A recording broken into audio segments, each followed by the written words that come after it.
Welcome to Talkin Jets. My name's Ryan, and I'll be your pilot tonight. I am joined alongside my co-pilots. I've got Matt to my this way, I've got Green Bean to my that way, and I've got Joe right down here. Joe, how you doing tonight? I am just very excited to be talking about a September win for the first time since 2018. That is it. I'm ecstatic to be talking about Jets actually playing meaningful football. I love it. Guys, if you don't know Joe Blewett from Jets X Factor, his link is in the description down below. Sub up their YouTube channel. I also have his Twitter link down below if you want to get some good insight on some games and whatnot. Green Bean, how you doing tonight? Me, I'm awesome. I mean, Joe just said it, dude. We have a September victory. I don't even know what to do with myself. You know, I want to yell at people like Brady Quinn. Shut up, you're wrong. I want to do all this stuff, but I'm real scared that we're going to go 1-9 and 1-8 now. So I'm just taking it day by day, but I'm in a good ass mood. Matt, how you feeling on a Victory Tuesday? Good. I mean, it still feels like that victory juice is still there. Like, I know it's supposed to just be that one day, but I'm still riding that high. And I'm with Green Bean. I kind of want to rub it in the faces of the haters. Oh, this is great, right? Like Brady Quinn coming out saying Jets are going to go 0-9. That dude could go kick rocks, pound sand, or Matt would say, take a long walk off a short pier.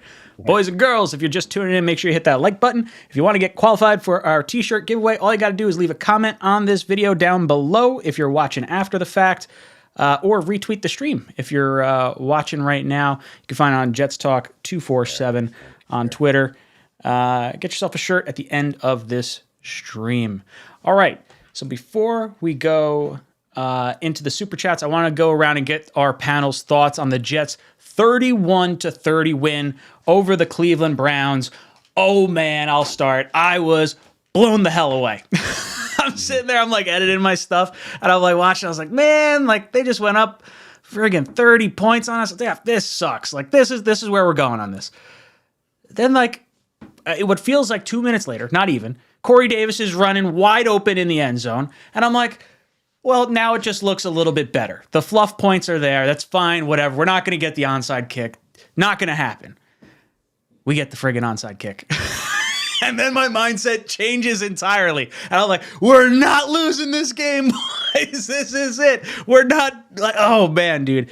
The amount of things that needed to happen for everything to go right. Chubb needed to go into the end zone rather than falling down on the 1 or 2 yard line to run out the clock. They had to miss the extra point. They had to give up the quick touchdown. They had to miss the Jets had to get the onside kick. They had to go down and score a touchdown with no timeouts. They had to get the extra point, which is not always a given, as we saw with the Browns kicker. And then they had to stop the impending kickoff and possible field goal attempt that would have won the Browns the game. And literally all of it happened. 99.9% chance that the Browns are going to win with 1:55 left, and they can suck it. Joe, how you feeling about the win? I felt like we had a 0.1% chance of winning that game. As we saw, I was considering leaving my buddy's house. I was like, you know what? There's still a chance, and I couldn't watch it on my phone. Obviously, the play to Corey Davis happens, and then I'm still okay. Nice play. Kind of, we covered the spread, and I picked the Jets plus 6.5, so I was happy. You know, my parlay hit. And then obviously the onside happens, and from that point it felt like we were going to win. But then Joe Flacco misses Elijah Moore on 1st and 10. He almost gets sacked on 2nd and 10. Like, oh my God, it's 3rd and 10. We are screwed. And then even after the touchdown, I'm still thinking that we're going to miss the extra point because I'm a Jets fan. I've been a Jets fan for a little bit now, so I'm expecting the worst. And then even Jacoby Brissett scrambled, like, they were close. They were too close for comfort. So I was still really nervous, but to walk away with that win in September and actually be 1-1 and talking about situations where we can go through these first 4 games where maybe we're 2-1, 3-1, 4-1. Like it's really exciting to see the Jets legitimately competing and not being a laughing stock as we were in week 1. So Green Bean, walk us through how you were feeling at the end of the Browns game. Well, can I just say, you know, we were talking at halftime, you know, a few of us, and Matt, you and Jeremy. And I want to give you credit, Ryan. Ryan said, I'm envisioning a 31-28 game. And I said, oh, wouldn't that be fun? Wouldn't that be so much fun? We never get that. And you predict, I mean, look, 31-30. Close. That's close. Same thing in my book, man. Exactly. So good for you, Ryan. Ryan called it, everybody. If you were watching, you got to see it. If not, I'm telling you, Ryan's got the visional, the crystal ball action going on. I thought it was awesome. Let me tell you something. I was so already in mourning that when the Corey Davis thing happened, I went, yay. Like, I was just like, I thought it was like the touchdown in the Ravens game. I was like, yeah, ooh, you know what I mean? Like, I don't know. I didn't think anything was possible. And then it was like, holy shit, this is real. And then obviously the onside kick and you can see it, man. How many times have we been, watching it, our team and just had those implosions one way or the other, maybe not exactly the same. Did you guys know that 2,269 straight games, the team leading by 13 or more with 2 minutes left has won the game? The last time that happened, that it was in 2001, I think it was. Was it and us? It was the Cleveland Browns. No way. That gave it up. Yeah, same fucking team. So I don't want to hear it, Cleveland. This is what you do. This is what you do. Oh yeah, I love it, man. I love Garrett Wilson, bro. I know we're gonna get into it, but so much exciting stuff. We got our rookies involved. All the the guys who took lumps last week, Braden Mann, Ashton Davis, whoever it was, they all played their roles, and it's nice to see, man. My hope is that there's a steady increase of gelling, the Max Mitchells of the world, seeing these guys just slowly get better as a team, and maybe we can stop being so nervous that Salah's a blowhard instead of a head coach, and maybe we got something here. But it couldn't feel better. Matt, did you go to the store and did you happen to keep any receipts? How'd you feel after the win?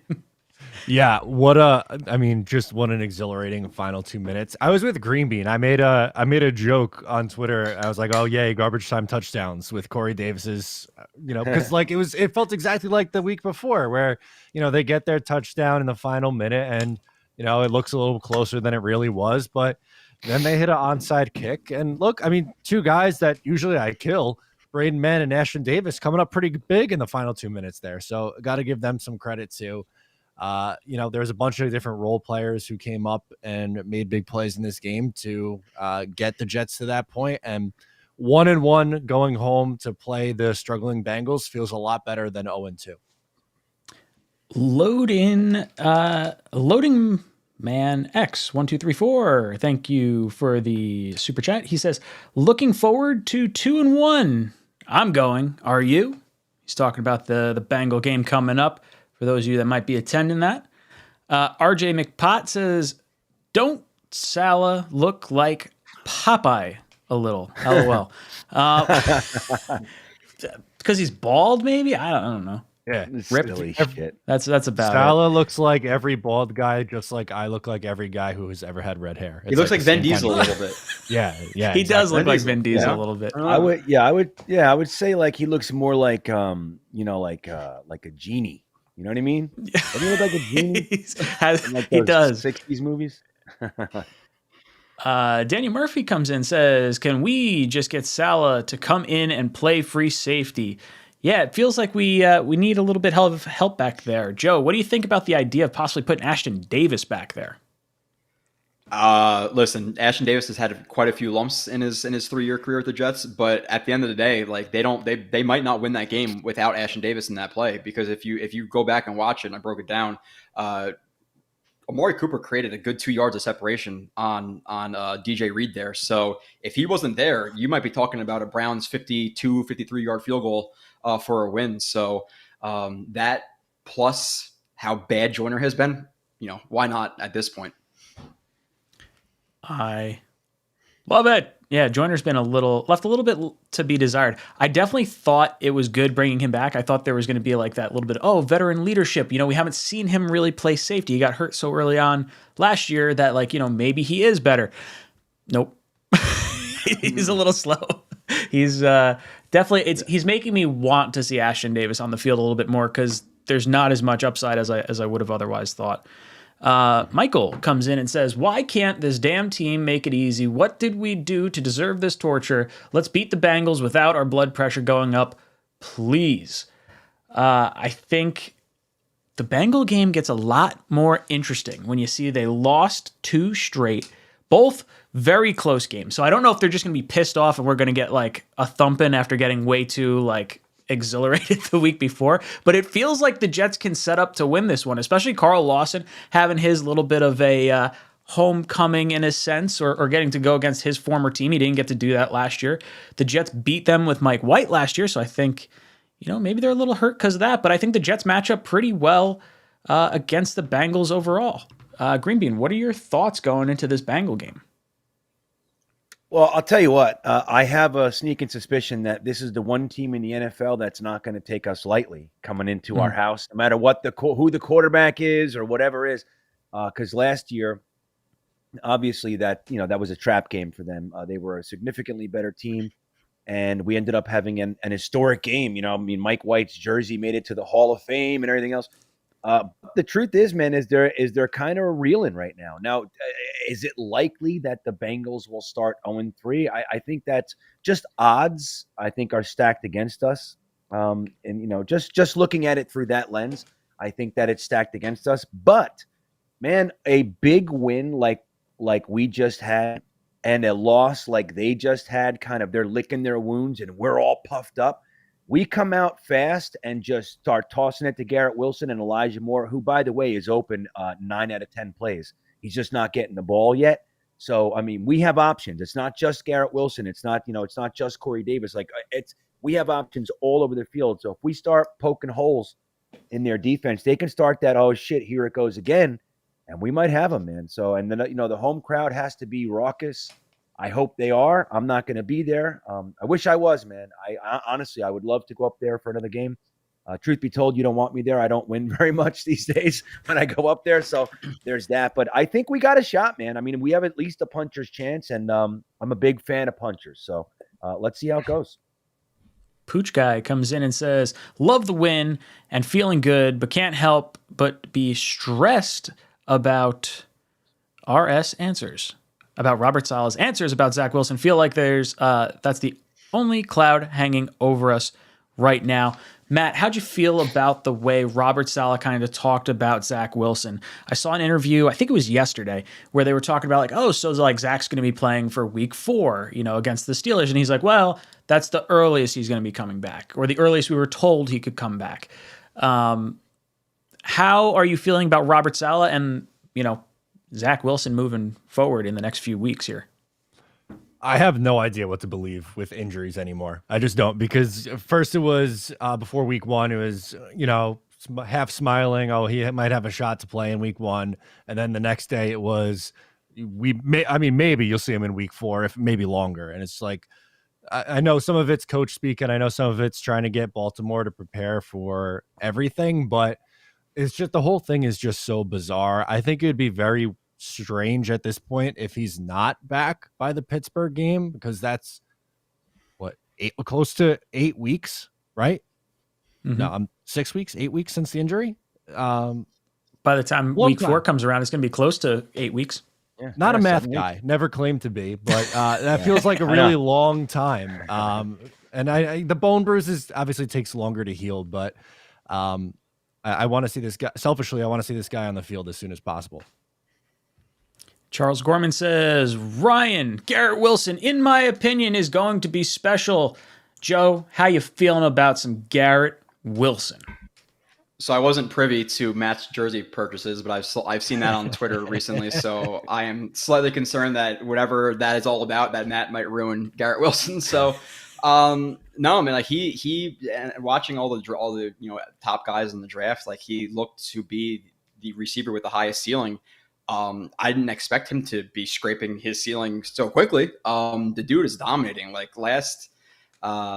Last week, he was open multiple times where he wasn't hit. The slant, multiple fade routes where Flacco missed him. He ran a whip in the end, or right near the end zone where he was wide open, and he was missed. This week, he was missed multiple times, and for him to still produce like he did, 102 yards, 2 touchdowns, coming back after dropping a pass for a game-winning touchdown, he's been ridiculous. And so early into his career, you have to be excited about him, who looks to be the legitimate number 1, a guy who has the capability of being a top 10, top 15 type receiver. And then people forget about Elijah Moore.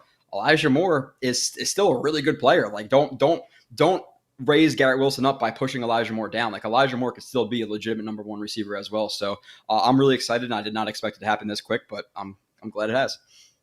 Brian Bogan says, my ex is a Browns fan. Love this. Happy camper. That makes me feel so good. My event coordinator at work is like the guy I work with most closely throughout my day, and he's a Browns fan. And oh man, he picked the Browns in his survivor pool. It was like this huge one where the winner wins like tens of thousands of dollars. And he's just like, you son of a bitch. You friggin' did it. It's like, yeah, you're right. Sit down. Don't bet against us. Brian comes in. It says, Victory Tuesday. Yes, absolutely. Always nice to have Victory Tuesday. We don't get many of them. Not since we've been doing this panel. Boogie Down Bronx. Thank you for the super chat. Says, so happy we won on Sunday. We needed a September win so bad. Putting that aside, I do not like this defensive scheme. The Giants defense looks much better in creating havoc to the quarterback. So, Joe, I want to start with you on this one, because when I'm looking at this Jets defensive line and not getting maybe the pressure that you kind of hope that you would be getting out of having Quinnen Williams and John Franklin Myers and Carl Lawson and Jermaine Johnson, Clemens, all those guys on the line. For me, I'm thinking, look, the first two games of the season, we've played the Ravens, we've played the Browns, arguably two of the top 5 rushing teams in the league. And I think some of that lack of pass rush and maybe havoc that you might be seeing with other teams right now, I think part of that is containing Lamar, trying to contain Chubb, trying to contain Hunt. And I think this week, going up against a porous Cincinnati Bengals offensive line and a somewhat, statue in Joe Burrow, I think this is the week we're probably going to start seeing some of that havoc that we've been wanting to see since the beginning of last year. How are you feeling about that? Yeah, I want to see them produce versus teams who we're supposed to produce against. And obviously we still want them to produce versus like offensive lines and teams that are top notch or like upper echelon, because the Jets defensive line has a ton of capital poured into it as well. So you want to see them produce in that way. But yeah, the Ravens, there was clearly rushes where guys were actually winning inside and then had to get back outside to contain Lamar Jackson. And obviously they did that pretty well. So that's going to hamper some rushes. And then with the Browns, you're talking about, in my opinion, the best rushing attack in the entire NFL. Short passes, play action, and them just pounding it down your throat. It's not necessarily conducive to getting a consistent pass rush, especially when you topple that with the fact that their offensive line is just flat out good. Do I still want to see it produce more than it did last game? Yeah, for sure. But I'll start to be concerned when they don't produce against teams like the Bengals, who have let up, I think, 14 or 15 sacks in 2 weeks. So the Jets need at least 5-6 sacks in this game, in my opinion. Green Bean, how are you feeling about this upcoming week and the Jets defense overall, maybe not creating the havoc that maybe our crosstown rivals are? Yeah, I mean, look, I've said it, for the past 2 weeks, really. I admittedly, sadly, and I don't want to, but I like the way the Giants look. I mean, I was forced to watch the first game because I was staying in Staten Island, and when I came home from our bullshit showing over there in our home opener, I went to Staten Island. The Giants game was on. I was with my brother-in-law, and we were watching it. And I was watching Dable, and I was watching who is it? Martindale, the coordinator over there, and the Wink. defensive. Yeah, Wink. And and dude, I was literally saying, wow, man, like I was very impressed. They're very aggressive. They're very smart. I like what they're doing. I like how they're disguising things. I'm very impressed. And I also liked the way that Dable was like really getting on Daniel Jones and the balls he showed going for 2. There's just so many layers of it. Now, that said, who knows if it lasts and all that. And our team is very young, right? Like we have a very young team. And look, there is pressure. I mean, we got a few sacks. Quinnen is really pressuring the quarterback. Our rookie got a sack week 1, Jermaine Johnson. So it's not all bad. I mean, the thing is maybe it's not quite where we wanted it to be. I think Ryan said it good, man. Look, we started with this little era here with these young bucks against some of the best, most well-established, well-oiled rushing teams in the whole NFL, man. It's just that's just what it is. These guys know what they're doing. They're well coached, and who knows? We have a lot of talent. I think we're seeing it we might not be getting home, but like, I mean, look at all the pressures, and Joe might be able to tell you better than me, the specifics, but Carl Lawson was chasing Lamar Jackson all over the damn place. I mean, we're pressuring the hell out of people.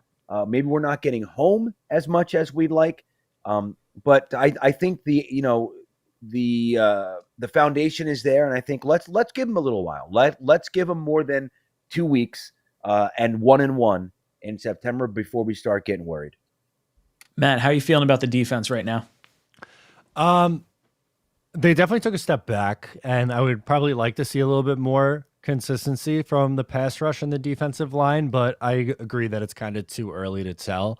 I think they have to hit their stride still. I don't think it would be fair to write them off after 2 games. I will say that I love DJ Reed and Sauce Gardner on the outside. I think that is tremendous.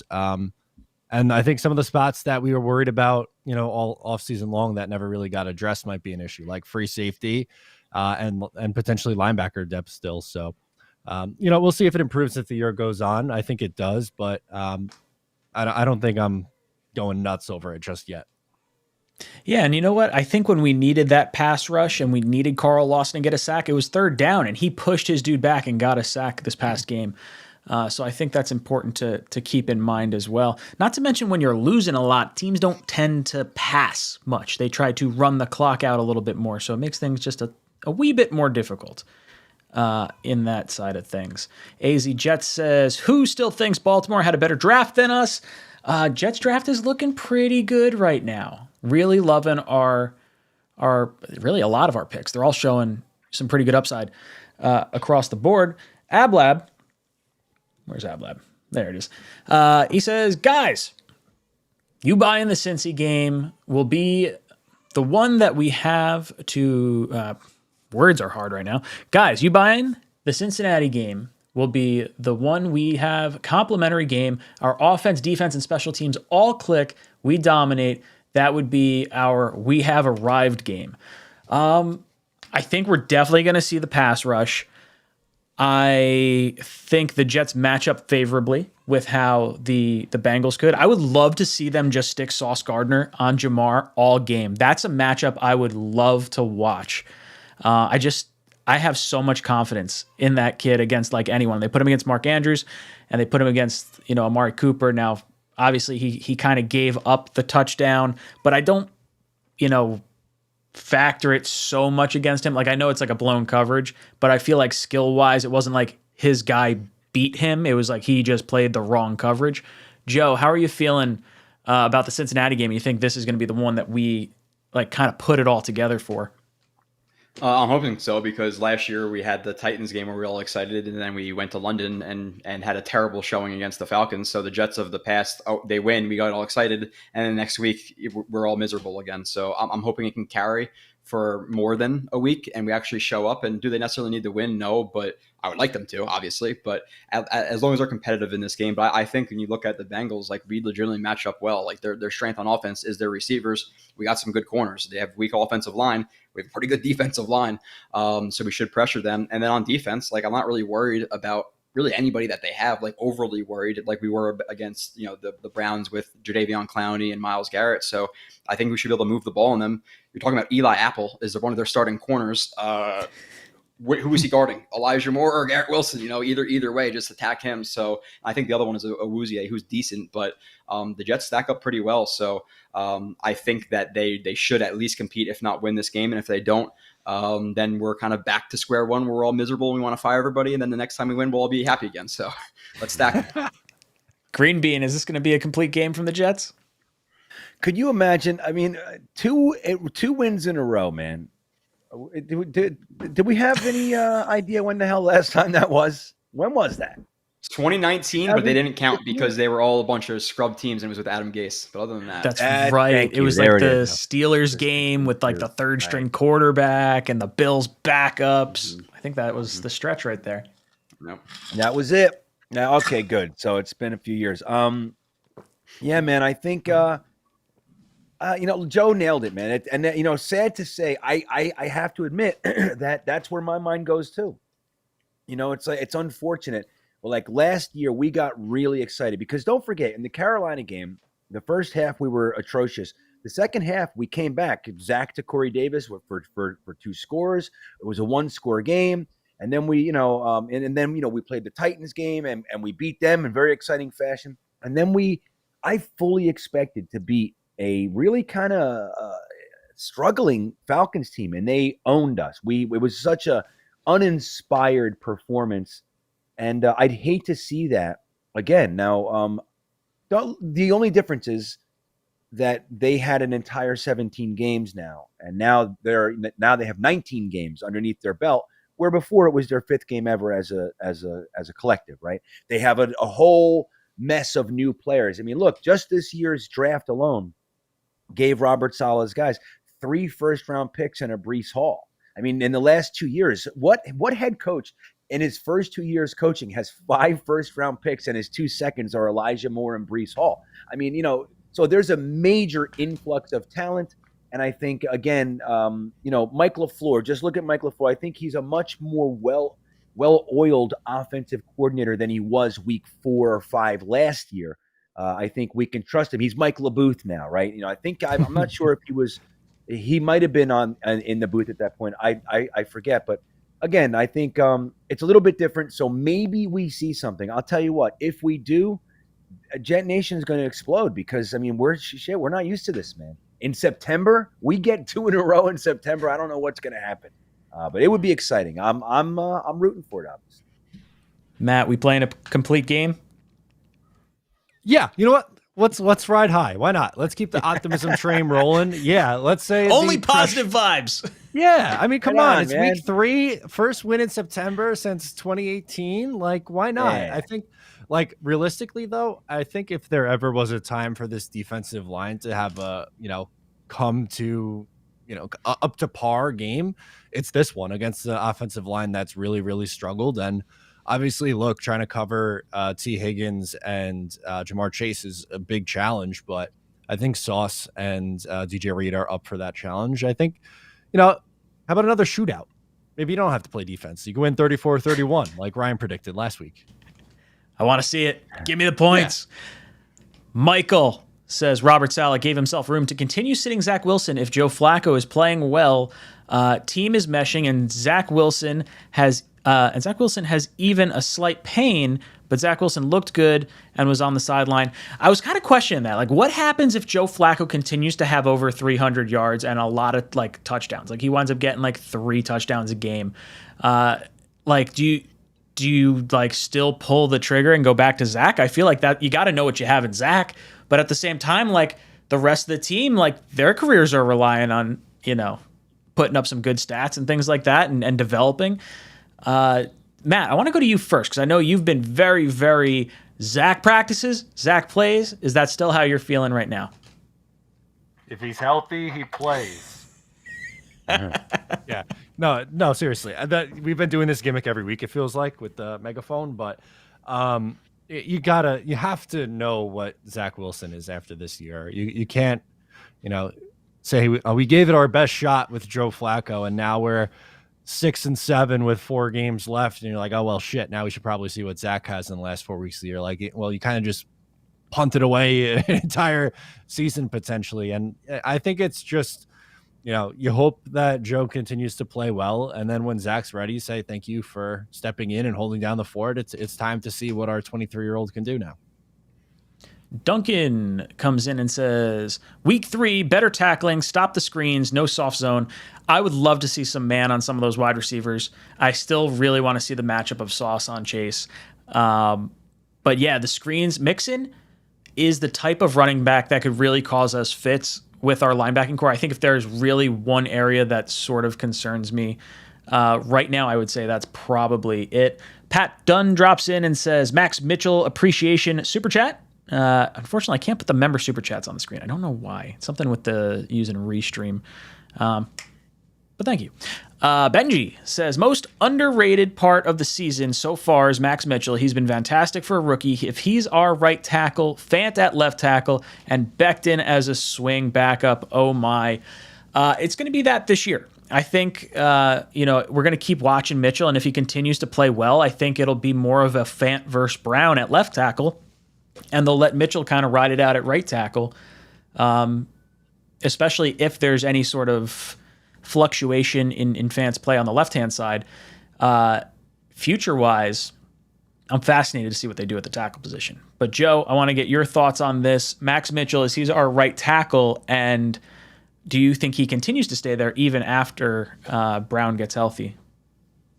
Yeah, I think obviously we're going to project him to keep going, in an upward trajectory. I think he would be the starter because you also have to take in the fact that when Dwayne Brown comes back, then you're moving Fant again. So give Max Mitchell the opportunity to play, give him a short leash, because I think on a team where, let's say, like we had a Mahomes, we had an established quarterback, you leave Max Mitchell out there, you let him take his bumps, he develops. But the thing is, you have to do everything to help out Zach Wilson. So if Dwayne Brown can be a slightly better player than Max Mitchell this season, I think the Jets would strongly consider it. But I think they leave Max Mitchell in for continuity's sake and just leave him with a short leash. But let's hope he progresses and we don't have to worry about Dwayne Brown and he's $11 million backup.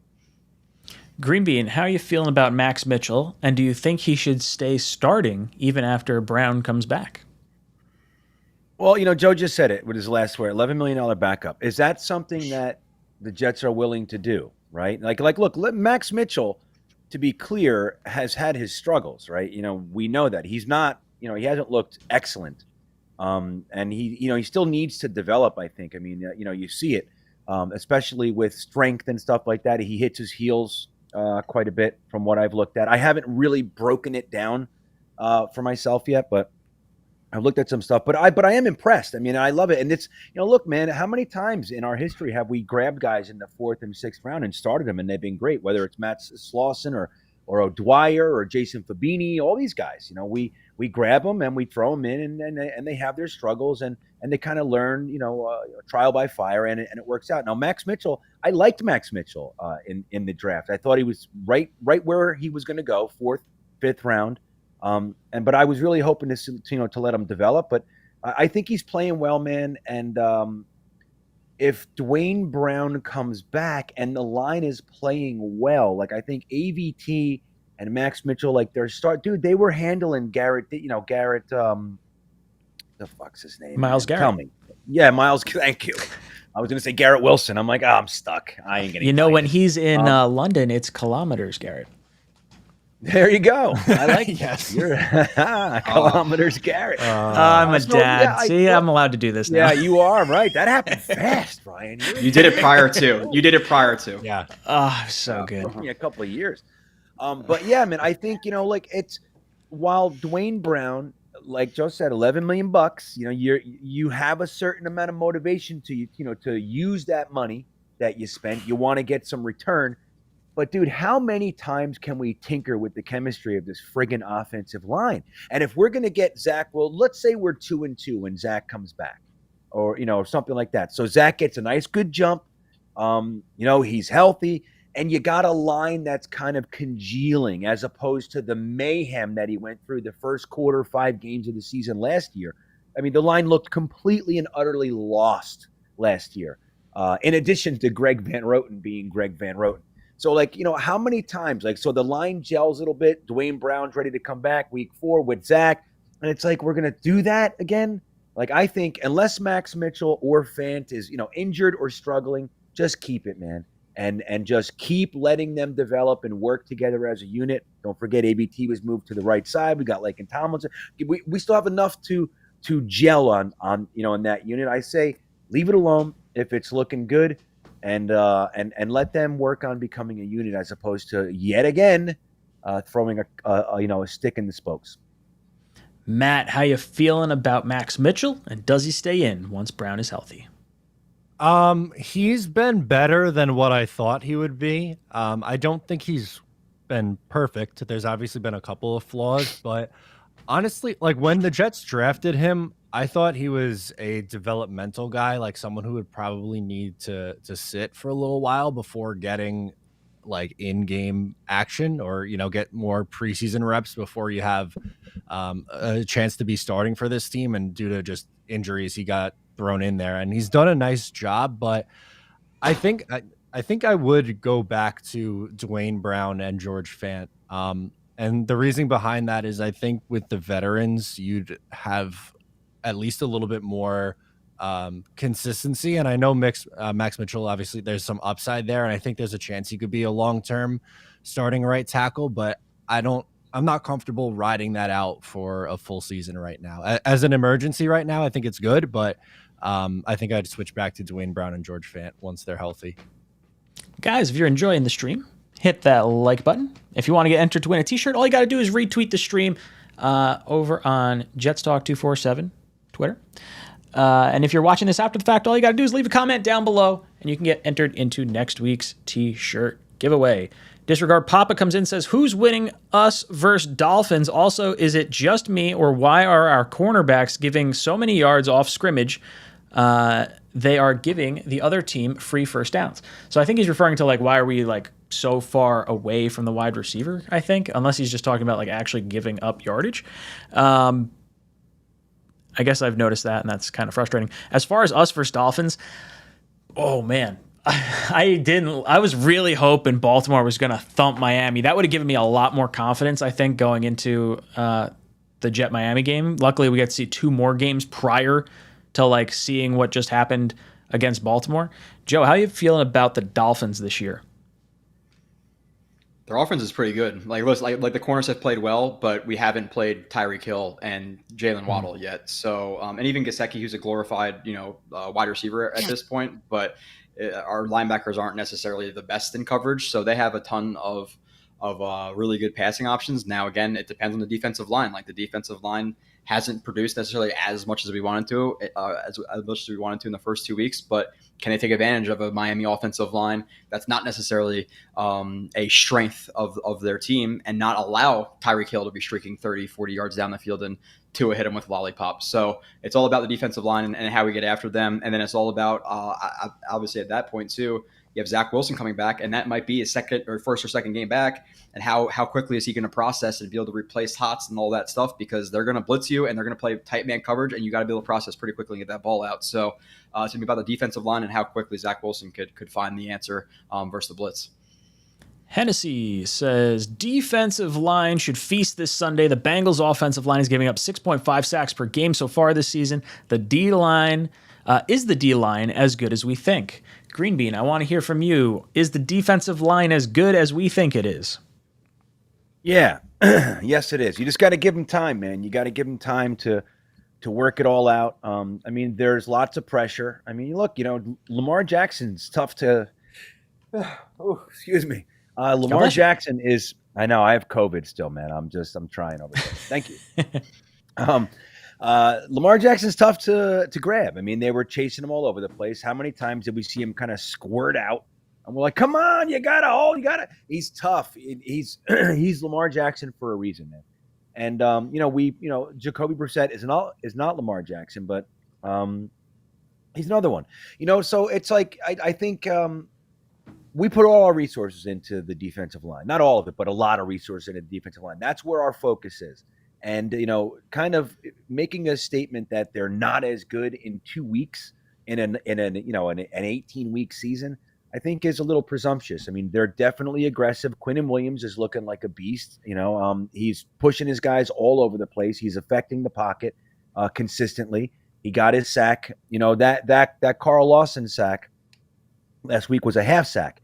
The other half went to Quinnen Williams, who, by the way, has a knack for coming up with his numbers when you need him to. He's not a stat padder. He gets his stats on 3rd and 4th downs. That's what he tends to do, and I like those players. So we have that on our team. Don't forget the Quinnen Williams clothesline, which was just fucking awesome, man, on Kareem Hunt, I think it was. Or maybe it was Chubb. I forget, but it was just like he just stuck his arm out, and that was the end. Anyway, it was great, man. Like, yeah! I wish he whip his hair out and everything else. That's what I want. It gets me excited, man. I think the defensive line has just uber potential, man. And let's just watch them work together, get better. Let's watch 𝐒𝐵𝐞𝐞𝐽 hopefully get the calls right and who to send and who to pull at the right time and how to disguise certain things and line stunts and all that jazz. Let's just watch them get together and work this out. I think the talent's there, and I think they're going to be dominant this year. Mumtaz says Salah says we have to clean up our issues, but when still too many unnecessary penalties that kill drives, still drops and fumbles. If not for Michael Carter's shiftiness, we can barely run the ball. I think the self-inflicted wounds have been the most frustrating thing for me. Like watching McGovern get those 2 like offensive lineman downfield penalties just had me banging my head against a wall. And the pre-snap stuff with like, hey, oh, I forgot the snap count and I hopped. Like, stop it. Like you're just shooting yourself in the foot. The unnecessary penalties are the ones that really, really kill you. Matt, what are your thoughts on the Jets shooting themselves in the foot? And do you think they kind of get it all figured out? I hope so. I feel like for years they've done that. You brought up a couple of good examples. Like a veteran like that, I feel like should know better. I don't know. It's the plays and the penalties where it's obvious that, it's just dumb and silly mistakes. It's definitely frustrating. Someone that I think bounces back this week, who was someone I was high on that has kind of struggled a little bit in the first 2 games, Tyler Conklin. He had a couple fumbles and a few drops mixed in, but I think he's too talented to continue to struggle this way. And I think for whatever reason, they just have been focusing more on the wide receivers in the passing game, but I think he's too good to continue to ignore and play the way that he is. So he's one guy who's maybe struggled a little bit that bounces back. Can I say this too? Just on that note, you reminded me, man. I meant to say this before when we were talking about Max Mitchell. Dude, how badass and clutch was that Max Mitchell fumble recovery on Conklin's fumble? Dude, he took, if you watch that play, it's like when the ball comes out, you see I love watching guys dig. Like it's with everything that they have, and that's what it was. And if he didn't get that gives Cleveland the ball on the fucking 10-yard line. That's a different game, man. So you got to give that to Max Mitchell too. That's heads up. So that's another thing that you can credit him with, man. Not everybody does that, man. You think that they're supposed to at this level, like Salah said, we get to play a kid's game for a king's ransom. We should be motivated. All the motivation. Not true. It's not the case. These guys, not everybody plays 100% all the time. And Max Mitchell, in his 2 weeks with us, we've already seen a lot of that. And that fumble is a key moment, man, that I think is not getting talked about enough. And it changed the entire game. Yeah, and you look at the hustle, right? Like the Jets seem like they were running to the ball at every point. Like the onside kick recovery with Adams and Hardy was friggin' awesome too. Like everything about this. And then you look at like the other side of the ball, and the Browns just gave it up. Like they had the blown coverage. I think they were supposed to be playing cover 3 you're supposed to be playing cover 3. Thought they were playing cover 2. So Corey Davis was fucking wide open on the sideline. And they're just like trotting. They're like, we'll go through the motions. Like, you at least hustle. Like, make the guy work for it a little bit. Joe, is there anything about our team? Green Bean. Yeah, I'm sorry. And I was going to ask Joe this, but did you guys see on that note, Ryan, on that play, did you see the thing that Connor Hughes put out using the Next Gen Stats on Twitter? Did you guys see that the Jets set that up all day? That they actually set that play up to Corey Davis all day with Elijah Moore and what he was doing. And then on that play, they changed it. So like Ward and everybody were expecting the Jets to do the exact same thing that they were doing all day out of that formation. Then they changed it and Corey Davis did a different route. And that's why it blew open. I think if that's really the case, and I was going to ask Joe if he had a chance to look at that, is he accurate? I mean, look, Connor Hughes has said on numerous occasions, I'm not a stats guy. I'm not a film guy. So for him to be the guy to put that out, a little bit out of character, but I thought it was excellent if accurate. And I wanted to see, Joe, is that the case on that play? So to be transparent, I had to do all the film yesterday, and I basically funneled it because I had to get the film show out today. But I didn't notice that. To me, it just looked like a blown coverage. Like you had Ward who expected the safety to grab it, and you had the safety who thought Ward was going to carry it. I forget during the review if I said if it was going to be cover 6 or cover 4, like whatever they were expecting it, each other, or which one the safety and the cornerback were expecting between cover 4 and cover 6. I forget exactly what I said because that was a couple of hours ago. Brain fried a little bit, but I didn't see them setting it up. It wasn't like something where they kept running a curl, then it was a stutter and go. Like now, is it possible? Can you miss stuff when you're watching film in terms of them consistently setting something up? Yes, but it just looked like a straight up just blown coverage to me from Denzel Ward. Interesting. Esmon, what's up, dude? He says, what's up, guys? What a victory. Let's show some love to Justin Hardy. Great special teams guy. Single-handed is a tackling machine in punts and kicks. Talk about the difference from special teams week 1 to special teams week 2. 57-yard boot from Zuerlein. The fake fourth down play with the 17-yard completion to Jeff Smith from Braden Mann. Braden Mann had one punt that I think was inside the 10 or inside the 5. And then he has the onside kick at the end of the game with Hardy recovering it. Like, this whole special teams unit, A+ for this week. Absolutely awesome. Matt, how are you feeling about the special teams this week? Significantly better. I mean, in week 1, they were a huge part of the reason why the Jets struggled so much, whether it was Mann with the shanked punts, Zuerlein missing the extra point, and the field goal. Just completely different from top to bottom. You had the trick play that worked on 4th down. Shout out Braden Mann for pulling that off. The onside kick from Braden Mann. He also punted much better, I thought. And Zuerlein hits from 57 and hits a clutch extra point. I think that's a drastic improvement. And yeah, Justin Hardy, I mean, is he still a team? I was going to say he's a team captain for a reason, but I don't want to shoot my mouth off. I don't remember if he's still a team captain this year or not. I think he is, right? He is. I'm pretty sure he is, yeah. Yeah. So, I mean, he's obviously well respected in the room and the coaches love him too. Joe, what are your thoughts on the special teams? Without him, we don't win the game. Like, at the end of the day, if they don't make a 57-yard kick, they're not necessarily in a position to do that. And how often, like, listen, Joe Flacco's drive was great. The catch from Garrett Wilson was great, but what's more unlikely, those plays or the special teams doing what they did? So they're one of the bigger reasons, if not the biggest reason, we won the game. People kind of push special teams down, but obviously it was very important for the Jets just this game. And then on top of that too, like how well did Braxton Berrios consistently set the Jets up in this game? So they were really important. I didn't expect, Greg Zuerlein to make a 57-yard kick after shanking a couple the week prior. But thank God it slipped through. And again, if it doesn't hit that, at the end of the day, we don't win the game. And the onside kick, if they don't recover it, guess what? We never have a chance. Yeah, I feel like Berrios was putting us beyond the 30 with every kick return that he took. Green Bean, what were your thoughts on the special teams?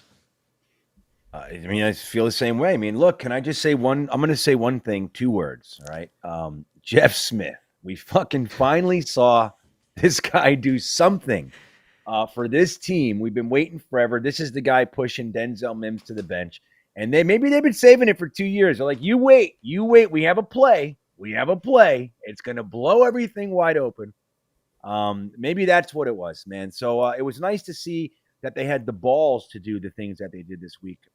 In addition to what Joe was saying about making the long field goal and look, Braden Mann's punting and all this stuff. I mean, it was pretty locked down. But again, I think having the guts to do the fake punt and have it be successful. I mean, look, Braden Mann, dude, he threw the pass to Jeff Smith. He had the beautiful onside kick, his punting. And it's just, again, I think I'll reiterate, that's the tough stuff. That's the stuff with low percentage. Onside kicks are very low percentage. Fake punts, I don't know the percentage, but I imagine it's very low, or we'd see a lot more of them. So it made the game more exciting. It showed some gumption. It made me feel, this is my interpretation of this. It made me feel, in conjunction with Saleh being very angry during this, he was angry a lot more than I'm used to seeing him. There's a lot of pictures out there with his fingers, a finger wagger in this game. And it made it kind of all lumps together that the Jets have kind of had it. You know what I mean? Of play. It's like we might just be leaning toward a little touch more aggressive and saying, screw this. We have to go out there and win games as opposed to playing nicey nice out there. Let's go show some balls. And maybe Saleh's actually just starting to become a New Yorker. Wouldn't that be nice? See a little New York version of Robert Saleh, a little attitude problem. I think that would be nice to see. And that's what I got. It was like, they're not here to lose. They're here to try to win this game. It was 14-14 at the half. Let's not forget that, man. They punched their way through this entire game, and they took their shots. Special teams at the center of it, man, and they nailed it, man. It was fantastic to see. Everaldo comes in and says, I love watching live YouTube reactions of Browns fans going from thrill of victory to the agony of defeat. There's just something so great. And it warms my heart to watch the fans. They're like, because you see the Jet fans in the stands, right? And they're just like, oh, man, they scored a touchdown. This really sucks. Like, we're going to lose now. And then Corey Davis scores. So they're like, oh, they're kind of looking around like, hey, it's not the worst thing. Then they get the onside kick. And then you see all the Browns fans just like hands on the head going down. And then they get the touchdown. And the tears start flowing. And it is just so, so beautiful. Joe, how'd you feel watching some of these Browns reactions? Oh, they're amazing. And I'll send you guys one after. I don't want to call them out on live, but there's a fake Browns fan who I know personally was a Jets fan a couple of years ago, and now he's apparently a Browns fan. So seeing him on his podcast and reacting and pretending to be sad because he's not even a real Browns fan was amazing. So that was fun to watch. And just in general, seeing the other fans go through what we've experienced for years. Maybe not necessarily to that degree, but it's definitely nice, especially for Browns fans who got super cocky after going like 7-9, talking down to the Jets. So Browns fans, they got on my bad side pretty quickly, how cocky they were. I hate Browns fans. And you're so right, man. Dude, they forgot who they are, man. What are you guys talking about? You had 15 minutes out of the complete bottom end of the basement. If you guys want to see the best one I've seen out there is a YouTube channel called 𝐒𝐿𝐫𝐞𝐞, like YACHT reacts. Go and watch that idiot. If he hasn't taken that video down yet, he's a complete moron. He looks like the butthole of buttholes. Go and watch that one if you want to see the epitome of Brown overreaction, just decompressions in front of your eyes. It's fantastic. It's beautiful. And good for them, man. Brad, did you guys see the picture of the Browns tailgate with the guy? I was just going to say that. Yep. I was just going to say right? that. It's like, and there's another guy out there, Benchwarmer Sports. He's another Browns fan. He calls out the rest of the Browns fans. You guys know I hate Browns fans. There are good ones, don't get me wrong, but as a collective, I think they're the worst fans in the entire NFL. I think they deserve all the pain that they get. And again, just like Joe said, they completely forgot who they are, dude. You guys are losers. Don't forget it. Matt, what'd you think about the Browns fans' reactions? Yeah, when I was doing my weekly watch of the Green Bean podcast, I enjoyed when he included those reactions in his show. It was very entertaining. I was tagged in a bunch of good ones on Twitter. And I was going to mention, like, just scum of the earth for the tailgate stuff is just like, I don't know. Not it. No need for that. Yeah. Did you see the Barstool thing? It was like the Browns are 0-1 since this picture hit the internet. Like it was the tailgate one with the those are not illegal. It was just wonderful. It's everything I want. That's who they are, man. That's who they are. Again, dude, I went to that stadium, the game that they came back with a huge sign that said, "Welcome back, Cleveland." I had Giants fans, Miami's fans, Dallas fans, Jets fans, Pittsburgh fans, all together with a huge sign, and all they wanted to do was fight us. Everywhere we went, thousands of them wanted to fight us. They're scumbags, all of them. Except for like 3 or 4. Before we go any further, you boys got to pay some bills. Fellas, fantasy football draft season is right around the corner. CeeDee Lamb is good, but have you seen these beautiful balls? It's time to get your snake looking right for the snake draft with the sponsor of today's show, Manscaped. The leaders in below the waist grooming have created a championship lineup with the Performance Package 4.0. Join the 6 million men worldwide who trust Manscaped and get ready for kickoff by going to manscaped.com for 20% off plus free shipping using promo code JetsTalk. All right, we move on. Mumtaz drops into the chat again and says Tomlinson is the biggest disappointment so far. This guy we thought will play an all-pro level and lift the whole team. Pro Football Focus has him at a 62 out of 70 guards. I saw a few Twitter threads of Tomlinson getting beat up week 1. I did not pay as close attention to him this past week, I have to admit. I did see that Elijah Vera Tucker was like ranked first of 62 guards this week in terms of pass rush win rate. Is that correct? I believe that's right. I think Samini tweeted that out. So I might be wrong here. Joe, talk to me about the guards. Tomlinson not playing well. AVT looking like a stud. How you feeling? Yeah, ABT was good in the first game. In the run game, pass protection a little bit sketchy, and he was a little bit sketchy even in the preseason. But that's going to come with moving to a new position and having to adjust to a bunch of new offensive linemen around you. And he seemed to round out this week. He played really, really well. And then 𝐒𝐿akin Tomlinson was absolutely terrible week one. Like it was the entire game. He was getting absolutely just destroyed.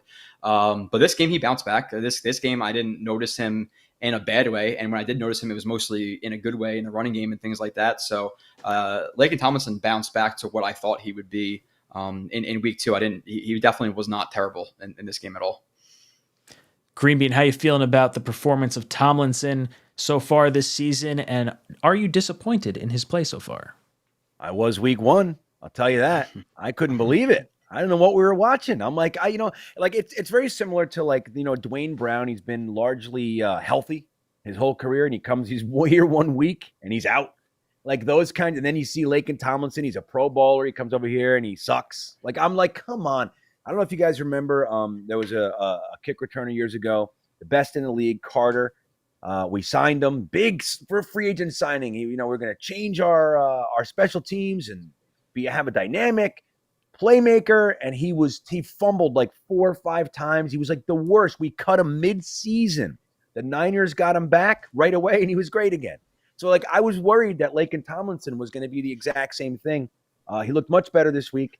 So I think he just realized, like, holy cow, man, like I need to snap out of this, man, and be who I am. And thankfully he looked a lot better. So hopefully that's the way it goes the rest of the season. Waz says pass rush is still not there. The Bengals game is on. This Bengals game is on the D line. You give Burrow the same amount of time as Brissett. We're screwed. Matt, do you think we're getting to Burrow this week? Yes, I do. The Bengals spent a ton of money on their offensive line in the offseason, and it doesn't look great so far through 2 games. It also feels like he's holding on to the ball for a while. I don't know what that's about, but yeah, I mean, Jacoby Brissett could have just chilled and hung out there for most of the day outside of that Carl Lawson sack. But, matchup wise, I think this is the time where we need to see the Jets look like they did against, Tennessee in week 4 last year, where the defensive line really had probably their best game. They're going to need a performance like that to win this one. I want to talk about one of our rookies. I want to get everyone's thoughts on this one. Joe, I'm going to start with you. Garrett Wilson, stud. How you feeling about him moving forward? Yeah, like kind of talked about it before. Like he in week 1, he was open on a slant for a touchdown where Flacco he checked the ball down, which is okay. It's a part of his progression. He went through it properly, but Garrett Wilson was wide open on a whip route for a touchdown. Was open for 2 fade routes that Joe Flacco just didn't put the ball in the best location. And in this game, he had multiple plays where he could have got a touchdown. The corner route, Joe Flacco threw it too short.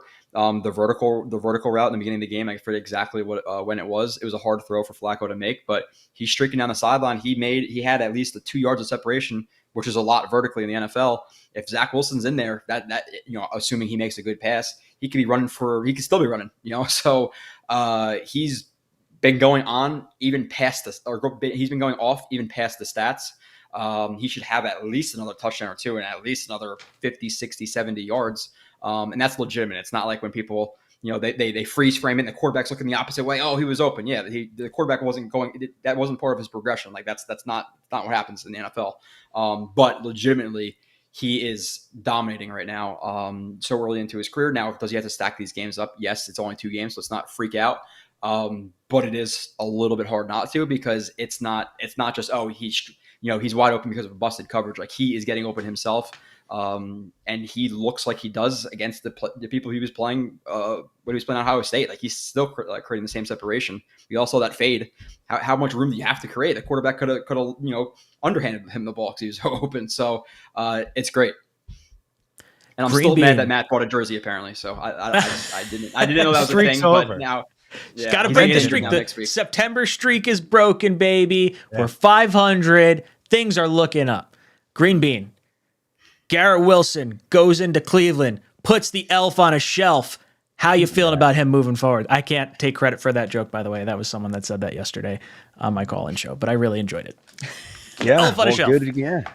I'll tell you what, man. You know what I like most about it? Well, obviously, I like the touchdowns and the stats, but what I like most about it is his attitude, right? Like, so he said before the game, he can't wait to go back and breathe in that Ohio air.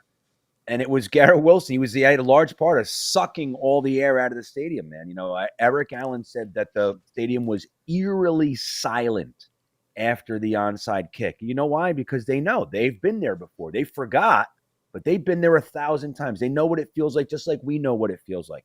When the tides turn and you're in the stadium. I said it to Matt week 1 in 2021. Hey, you feel it? Yeah, I feel it.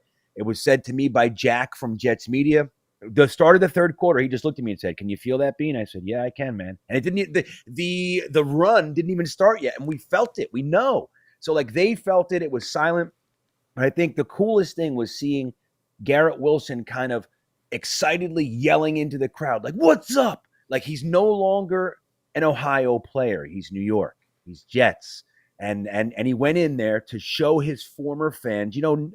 How many of those guys? I would say most were rooting for him last year. You know what I mean? They loved their Garrett Wilson. I know Ohio State fans, even here in Virginia, they were telling me all week, "Oh, thank us for Garrett Wilson," that kind of stuff. And he was showing them like, "Hey, man, I'm a Jet." And I love that. Did you see the reaction video of him on the onside kick, jumping all over the place on the sidelines and all that stuff? And it's just, I think that kind of stuff is exciting. We were talking about this a lot. These young players, they were not told. They don't know that they're on the Jets, so they're supposed to suck. They still want to have actual careers. They still want to be great. And I think that's the kind of player that we need in order to get out of this and break this shell we've been stuck in. And, that kind of excitement, I think it was fantastic. I couldn't love Garrett Wilson more. It started from his first catch when he juked 3 guys and almost got to the first down. He said, "Holy shit, that's new." We don't see that all the time. So I think he's a stud. I think it's real. Matt, you remember draft night and we take Garrett Wilson after we all thought we were taking the edge rusher at that point? It's feeling pretty good right about now. I was happy. I know. I remember. You were very happy. Garrett Wilson was my guy. That's why, it all worked out, but I wanted the edge at 4 and Garrett Wilson at 10. That was my preferred plan. Obviously you went sauce wide receiver edge and we're all happy here, but I think that this is the reason why I wanted a wide receiver in, at the top of the draft, someone with that caliber of talent. We just don't see very often. The route that he ran on the fade for the first touchdown was really, really impressive. His footwork is really good. And it just feels like he shines brightest when beneath the bright lights. So I think this guy's going to be really good. I can't wait to watch him the rest of the year, and I'm excited for what he could be. Joe, how have you felt so far about Breece Hall? Do you think he's getting the touches he needs to be getting? Do you think there's I think a lot of us thought the carries were going to be more skewed towards Breece than Carter, and it feels, at least through 2 games, that Carter appears to get more of the looks in terms of touches, both receiving and rushing. No, I think Breece did beat him in terms of carries this week, but how'd you feel about the 2 running backs? Breece has to develop just like every other rookie has to develop. Now, it's obviously a shorter learning curve with running backs typically, but he still has to develop. And a lot of people, as soon as we drafted Breece Hall, kind of diminished what Michael Carter was. He was a stud last year. The guy broke 14 tackles on every play. And with that being said, Michael Carter at this point, and people, 700 people in here, probably 800 people are going to hate this, even more than that are in here. But Michael Carter, between the tackles, is a better running back right now. While Breece has the higher physical upside, bigger body, he's faster, he has all that stuff.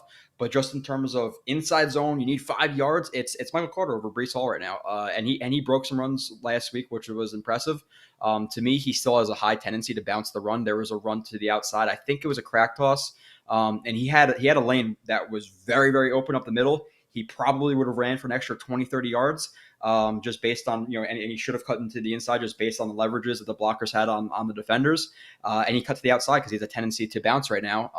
And I think he just needs to learn that the game is fast, but you still have to slow it down and go through the reads properly, not just take everything to the sideline. So I think he's been good. But at the same time, he's developing because he didn't have that bounce tendency at Iowa State. So it's something that he has to build upon. But Michael Carter is a stud as well. Like he's a good player. So I expected it to be more 50-50 at the jump, and then Brees will slowly take over. Kevin C comes in and says, let's say thank you, Jamal, for Garrett Wilson. Jamal Adams turned into Elijah Vera Tucker and Garrett Wilson. How friggin' cool is that, Green Bean? How great does that trade feel right now? It feels so lopsided. And I don't want to make any, light of injury, but the dude gets paid a ton of money and he's out for the season now. And I just can't help but sort of smirk a little bit at the trade itself, not about the injury, but about the trade. Yeah. Right. I mean, and the injury makes it more glaring, right? But we know what that feels like. And that sucks for the fans and all that stuff. But, look at the money. Let's look at the money aspect. I mean, we got AVT and Wilson, so two stud players for a guy who really doesn't impact the game all that much. He's very good. You know what I mean? I'm not going to revise history and say that I wasn't excited to have Jamal Adams and he made good plays, all that shit. But he kind of, in direct contrast to what I said about Quinnen Williams, kind of having a knack to come up big when you need him. Jamal Adams, a lot of his stuff came up on first down, 8 minutes in the first quarter. Second down, it's just regular plays. And those are important too. Don't get me wrong. But when the play, when the game was on the line, it was rarely Jamal Adams that made the big play. And I think, getting an AVT and a Garrett Wilson for him and saving that $17 million, we have both those guys for less per year than him, I think is how it breaks down. So I think that's the other side of it is, Joe Douglas saw the writing on the wall and said, look, his value's at a peak. He's never going to be more valuable than he is right now. I'm going to get whatever I can. I'm going to wait and be patient and all that jazz. He got the deal. He took it. He slammed it home and he used it wisely, in my opinion. I think I think it goes down as one of the best moves that we've ever seen a GM of ours make. I mean, very rarely do we see. I mean, Parcells' trade of Keyshawn was real good. We ended up getting. I believe John Abraham or Sean Ellis was a part of that. The other one was Chad Pennington, maybe. I think is how it broke down. Forgive me, but it's two of those first round picks in that draft were because of Keyshawn, and they ended up being good players for a long time for us. But I think this one's a big one, man. And now with the injury again, it makes it more glaring because Jamal Adams ain't gonna do shit this year. But even if he was playing, let's not forget it took Jamal Adams 4 years to catch his first interception from a starting quarterback in the NFL, and that's real. So, again, I think it's one of the best trades we've ever seen. Matt, how you feel about this trade right now? I don't know why, but the "and that's real" was really funny to me. Because I don't talk like that. That's fucking. And then still, from the moment it happened, I was blown away with the return. And now when you see these assets actually turn into players, it feels even that much nicer. And I feel like that's rare. A lot of times in these trades, it's ooh, you got X amount of picks for whichever player. And then, 5 years down the line, you're like, oh yeah, whatever happened about that trade. And you go back and look it up and it's like, oh, well, these guys never did shit. Well, I don't think that's going to be the case with Elijah Vera Tucker and Garrett Wilson. I think both those guys were thought of very highly in the draft, in their draft classes. And I think both can be huge building block pieces. And Green Bean kind of talked about that 2000 draft.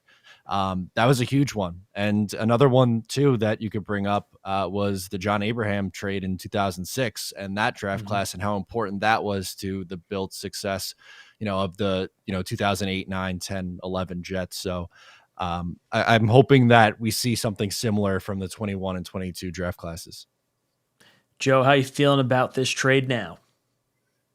Oh, it's amazing. And at first, yeah, Jamal Adams, he's that tough guy, almost like Garrett Wilson. He was that guy to, yell into the crowd and pump everybody up and all that stuff. And then we quickly realized, for lack of a better term, that he was a douche.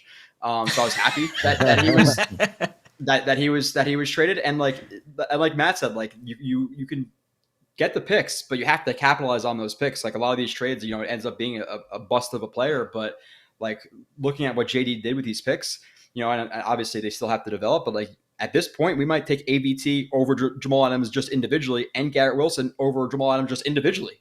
So you Correct. made out with two better players than Jamal Adams, not just the pairing of them being better than Jamal Adams. So they absolutely slam dunk trade. And obviously he's hurt now. And listen, do I feel bad for the guy? I don't care. And I wish that we were playing Seattle I wish it wasn't on New Year's Day. I wish I could go and root against Jamal Adams in Seattle. Obviously he's injured now, but Yeah, I want to go there so bad and just boo him the entire time because I hate him, and the fact that we made it out with better players than him, both individually, is just icing on the cake. Because what an asshole. Yeah. Oh, and it gave us the funds to re-sign Berrios too. Like you think about the contract, he's got what, a $17 million deal, he had 2 first-round picks. Figure that's like what, 10, 11, 12 million dollars a year. And then you get the little bit extra to bring back Berrios. Look at this, see? Psh, screw Jamal. This is nice. Jamal content. Ugh. That's good. I like that. Right? Jamal content. Jamal content. So interesting. The whole Robert Saleh, Zach Wilson possibly coming back week 4 kind of a thing. How do you think this team handles the shifting quarterback? Like, because we've heard Garrett Wilson say, and maybe he didn't mean much by it, but like, you know, Joe Flacco knows how to take a little bit of heat off the ball. He knows how to throw a nice pass. Like he can kind of throw with anticipation. Joe, are you at all kind of concerned with how Zach may look coming back after 2 months off? Yeah, he might be a little bit rusty, just like other players would be rusty. But I don't think like anybody in the locker room. I think everybody in the locker room knows what it is. Like, you know what Zach Wilson is in terms of being a second-round pick. You know the talent he has. You know the situation the organization's in. I don't think anybody's going to revolt against the coaching staff if Joe Flacco leads them to another win, and then Sam Darnold comes in. And I like Matt with his microphone and all that stuff before. Like, he's healthy. He plays. We're not playing Joe Flacco. It's all about Zach Wilson. This franchise. Listen, we can have all these great players, all that stuff. If Zach Wilson doesn't work out, guess what? You know, square one, either with maybe not necessarily a rookie this next year, depending on the draft spot. Next year or the year after that, or Lamar Jackson, something. But we need to figure out the answer at quarterback. And I can tell you right now that Joe Flacco is not it. Like they signed him because they thought he would be a good backup. He can execute the system. He's been a good backup in executing the system, at least for one of the 2 games. But if the staff legitimately thinks that they have a better shot with Flacco, then we should all be very concerned about Zach Wilson's future, because that's not good. So I want to get your thoughts real quick. Let's just say hypothetically, we're, I don't know, 6-11, 7 and what is that, 10. Lamar Jackson is sitting out there. There's an option to trade for him. Joe, you making that move? Obviously, it all depends on what Zach Wilson does, but no. At this point, no. I don't. To me personally, I don't love Lamar Jackson as a quarterback, just in terms of like paying him the money he wants plus the capital to trade for him. You're really going to diminish your roster. And while I think he's a good quarterback, I don't think he's like an elite Herbert, Mahomes type of guy you want to pour that much capital into. And at the end of the day, and I know he doesn't necessarily take huge hits, but you have to be worried about just his how he runs the ball, and he does take more hits than a normal quarterback. So no, I want to ride it out with Wilson. I hope Wilson dominates this year. We don't have any questions going forward, because these years of from Mark Sanchez to Geno to Fitz to McCown to Darnold to Mike, I can't do it anymore. At a certain point we have to hit. I'm just hoping Zach Wilson's the answer, because I can't talk about another quarterback and evaluating his film and what he does well. It's just let's let Zach work out. Joshua 𝐒𝐭𝐫𝐞𝐚𝐫𝐲. 𝐒𝐭𝐭𝐫𝐞𝐞𝐬. Sorry, I don't know if I pronounced that right. He says, hey, just got here. What if we put Bryce Hall instead of Joyner in at safety, or even also love you guys. Let's fucking jet up. Bryce Hall to safety. I've heard a lot of people say that through, like, I don't know if it was training camp or just the offseason in general. That whole thing kind of simmered down. I haven't heard anything since, like, Pinnock was getting a bunch of snaps there, and now he's not even with us. I don't know. Green Bean, how you feeling about Bryce Hall? I know you were a big proponent of him coming out of college. Do you think safety is a spot he might be able to slot into in place of Joyner? I mean, it's to make the assumption, is sometimes, it's tough to do, but I think, sure. I mean, look, even on the touchdown he gave up, I know Jets fans were like, he fucking sucks. But dude, he was fucking blanket coverage, man. It was a great catch. I mean, he was right there. I mean, maybe he could have, done turned around or stuck his hand up or something, but he was blanketed on him. And don't forget, the kid had 19 passes defense last year, so he didn't come away with any picks. But he's a good football player, and he's good to have on the team. And I'm still I feel the same way about Bryce Hall as I always have. But moving him to safety, maybe. I mean, I think that they would have played around with it by now if they thought it was an option. Now, I don't always agree with these guys and what they choose to do, and I'm not there, so I don't pretend to know. But what I think can be done, they don't seem to think the same things as I do. So I would have at least played with it and try to keep the best guys that you have in coverage on the field at all times. Bryce Hall's a sure tackler. He always has been.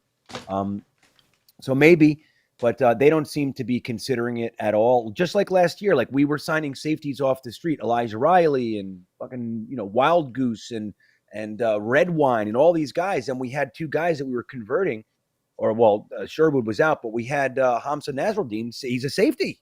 You know what I mean? Like, just put him in. They didn't want to do it. Like, I don't know why. So maybe they see safety having certain requirements that players that we have on our roster don't, they aren't equipped with for what they want. I don't know. I think Bryce Hall would be fine at safety. I think keeping the ball in front of him would be fantastic. But they don't seem to want to play that. Can I say one thing real quick? Not to derail me. Yeah, absolutely. No, I want to tell you go for it. On the Jamal Adams contract thing, AVT is 3.6 this year. Garrett Wilson is 3.7. So that gives us that's a little over at 7.3 or so. So we got Laken Tomlinson. He's a 5 and change. Berrios. We got all those guys and change. Our whole free agent class this year and our 2 first-round picks for the same price as Jamal Adams. Just wanted everybody to know. So the trade's that much better, everybody. Cap hit wise. I am just licking my chops. That sounds so much better than Jamal Adams. Isn't that fun? Isn't that fun? What a fun thing I just did. You did a good thing. Yeah, thank you. That's the best I can do, guys. Boogie Down Bronx says, "What's up with Mims? I think he's so talented, much better than Jeff Smith talent-wise." Matt, how you feeling about Denzel Mims right now? Oh, still doing this? Like, look, Free Mims! Do I have to say it again? Do I have to, okay, I'll do the routine again. I'll do it again. I like Denzel Mims. I think there's talent there. It's very hard to, what's the line? It's very hard to teach 6'3" and the 4.3 speed, but for whatever reason, it seems like something mentally isn't clicking because there's some mental mistakes, and I think it would probably be best for both sides to probably just move on so Mims could get a fresh start somewhere else and that we don't have to keep talking about this.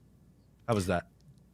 Joe, I want to hear your opinion on Mims because I don't know if we've talked much since the, everyone was like, oh man, Mims had that great last preseason game against third stringers. And we haven't really seen anything from him. No snaps really.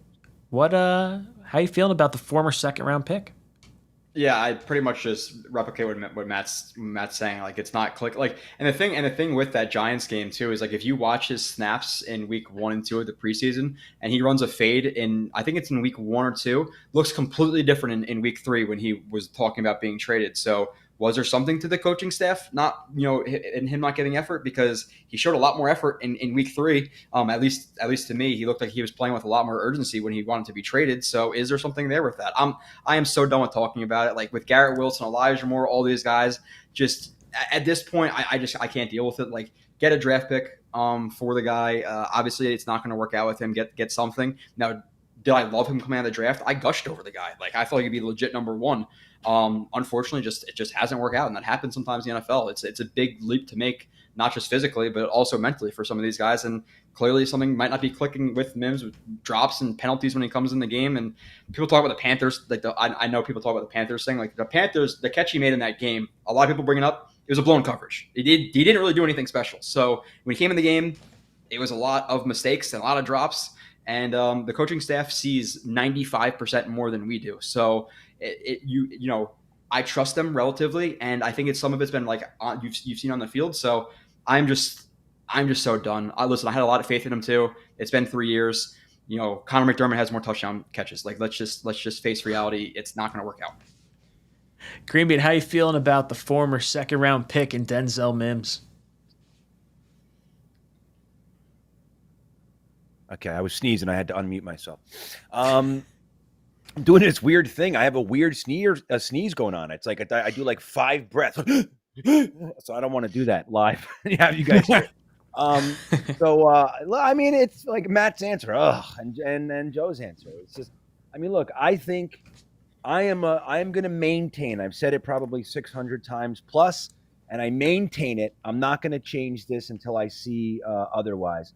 I think the coaching staff is blowing it with this one. That's my thought. Now, that said, just like Joe said, look, we have Garrett Wilson, we have Elijah Moore, we have Berrios, we have Corey Davis. They like those guys. They're all playing well. All I've ever said is if the decisions they're making are disagreeable to me, but they're working, I give two shits. I just want it to work. It's when they're making these decisions that I disagree with, like the last 40 years of being a Jets fan, and they don't work. That's when I hate it. You know what I mean? Like the old saying, well, the Jets know, that famous thing when we picked O'Brien over Marino. Well, obviously the Jets know more than we do. And it's no, they don't. They don't know more. We pay closer attention over the years than the Jets. I mean, that's just the way it's been. We've been right more than our organizations have, evidenced by our performances over the years. So again, I mean, look, I love Denzel Mims. He hasn't done anything to me look, Ty Johnson was out there in the fourth quarter. The guy has blown more drives than Denzel Mims ever has. So don't fucking tell me that that's the reason he's out. All right. It's something else. That said, it is what it is, because what the wide receivers they have out there are playing well and doing good things. So leave it. And Jeff Smith clearly showed his impact and his value on the fake punt for 16 yards. So there it is. Jeff Smith. That's a solid receipt. Jeff Smith. He's showing everybody. Eat my fucking Jeff Smith receipt. There it is. One play. I've been waiting 2 years to use it, and there it is. So, hey, if it works, it works. Dude, maybe Denzel would have ran the wrong route and we don't get that fourth down conversion. We don't win that game. We were joking about it. Denzel never makes that catch, clearly. So why not? You know what I mean? Chris Bradigan drops in 19 months as a frequent flyer member of the channel, says, after 2 weeks, I have concerns about the O and D lines, especially the D line. I believe we need to bring more pressure. 3 sacks isn't enough. Chris, we were talking about this a little bit earlier, and I really think we're going to start seeing some of the sacks this week for sure, because the last 2 weeks we're facing 2 of the best rushing teams playing with leads, so they're not, trying to pass the ball as much at those points in the game. So I think circumstance and the teams themselves have kind of lended themselves to not, having maybe a worse offensive line because they can tee off on us, but also not being able to blitz them or rush them because they're running the ball. So I think it's a little bit of both there. Joe, would you say you're more concerned with the offensive line or the defensive line? I'm not necessarily concerned with either. It's really early to be concerned. And like with the defensive line, listen, like at the end of the day, the sacks weren't there necessarily in week 1, but like Remy was saying, like we did pressure Lamar Jackson. At the end of the day, we forced him to the lowest rushing total the Ravens have had since Lamar Jackson's been a starting quarterback in the NFL. So the defensive line wasn't very bad week 1.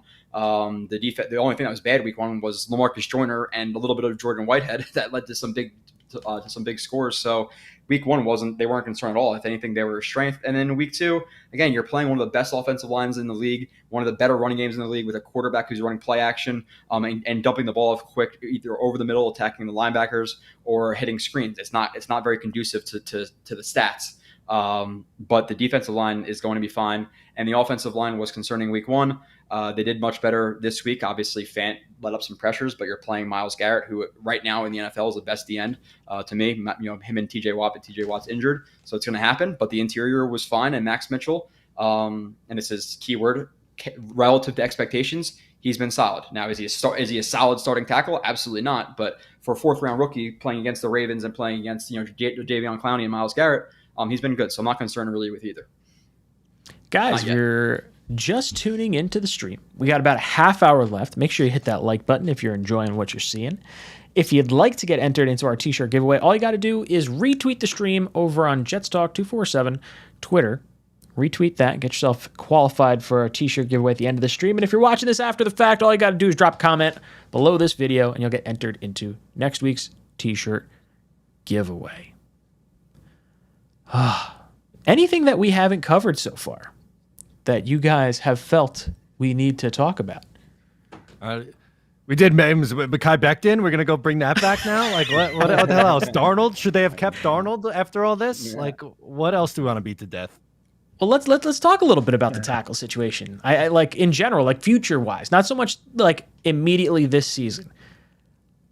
Fant, I don't know if they're going to extend. I think they would have extended him already at this point if they wanted to hold on to him. Brown, we have under contract for next year, and obviously Becton going into his 4th year. We have to decide on his 5th-year option this offseason. I don't see the Jets exercising that option. For me, I'm looking at free agency possibly, and if there's some way Orlando Brown shakes free, I'm throwing the bag at him.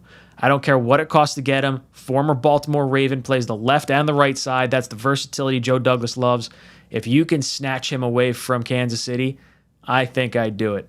Joe, how are you feeling about the tackle position maybe moving forward into the future? Well, Max Mitchell's here. Becton's going to be here because of his contract. You're going to give him another run at it. And Dwayne Brown is pretty much guaranteed his 2nd year. So we're going to be looking at the tackles next year, and it's a big competition. Now, could you move some money around, figure out some ways to manipulate the cap to bring in a big free agent, or if there's a draft, or if there is another 𝐒𝐿 or something like that in the draft that falls to you, then maybe you do it. But it's going to be interesting to see exactly what happens because they have a lot of guys who are kind of here. They're already here for next year, minus Fenton. He's been our most consistent offensive lineman, at least for the last couple of years in terms of that tackle. Obviously there's been a lot of moving and shaking at that position. So they have to figure it out. They've invested a lot there, and it's not necessarily solved. Orlando Brown, I don't know if I'm as enthusiastic about him. I know he could be a little bit of a diva, and I think he's going to get paid for more of his name than his actual play. I think he's a little bit overrated. So I'm not personally willing to throw the bag at him. I think there's some players you can get for a little bit less. Well, obviously, I'm not going to be able to put a name to it because I haven't really looked at the tackle class, but I think he would be an overpay. So, Green Bean, what are you feeling tackle-wise moving into the future here? Yeah, it's interesting. I would. Wait. So Dwayne Brown's contract is guaranteed next year too. Did you say that, Joe? Is that accurate? Most, if not all of it, he's going to be here next year. Yeah. Oh, that's good. So yeah, that gives me the fuzzies. Yeah, I feel I'm kind of with you, Ryan, on Fant. I think that they were in discussions during last season. They were rumored that they were already discussing a contract extension, and it didn't materialize yet. So I find it hard to believe that it will.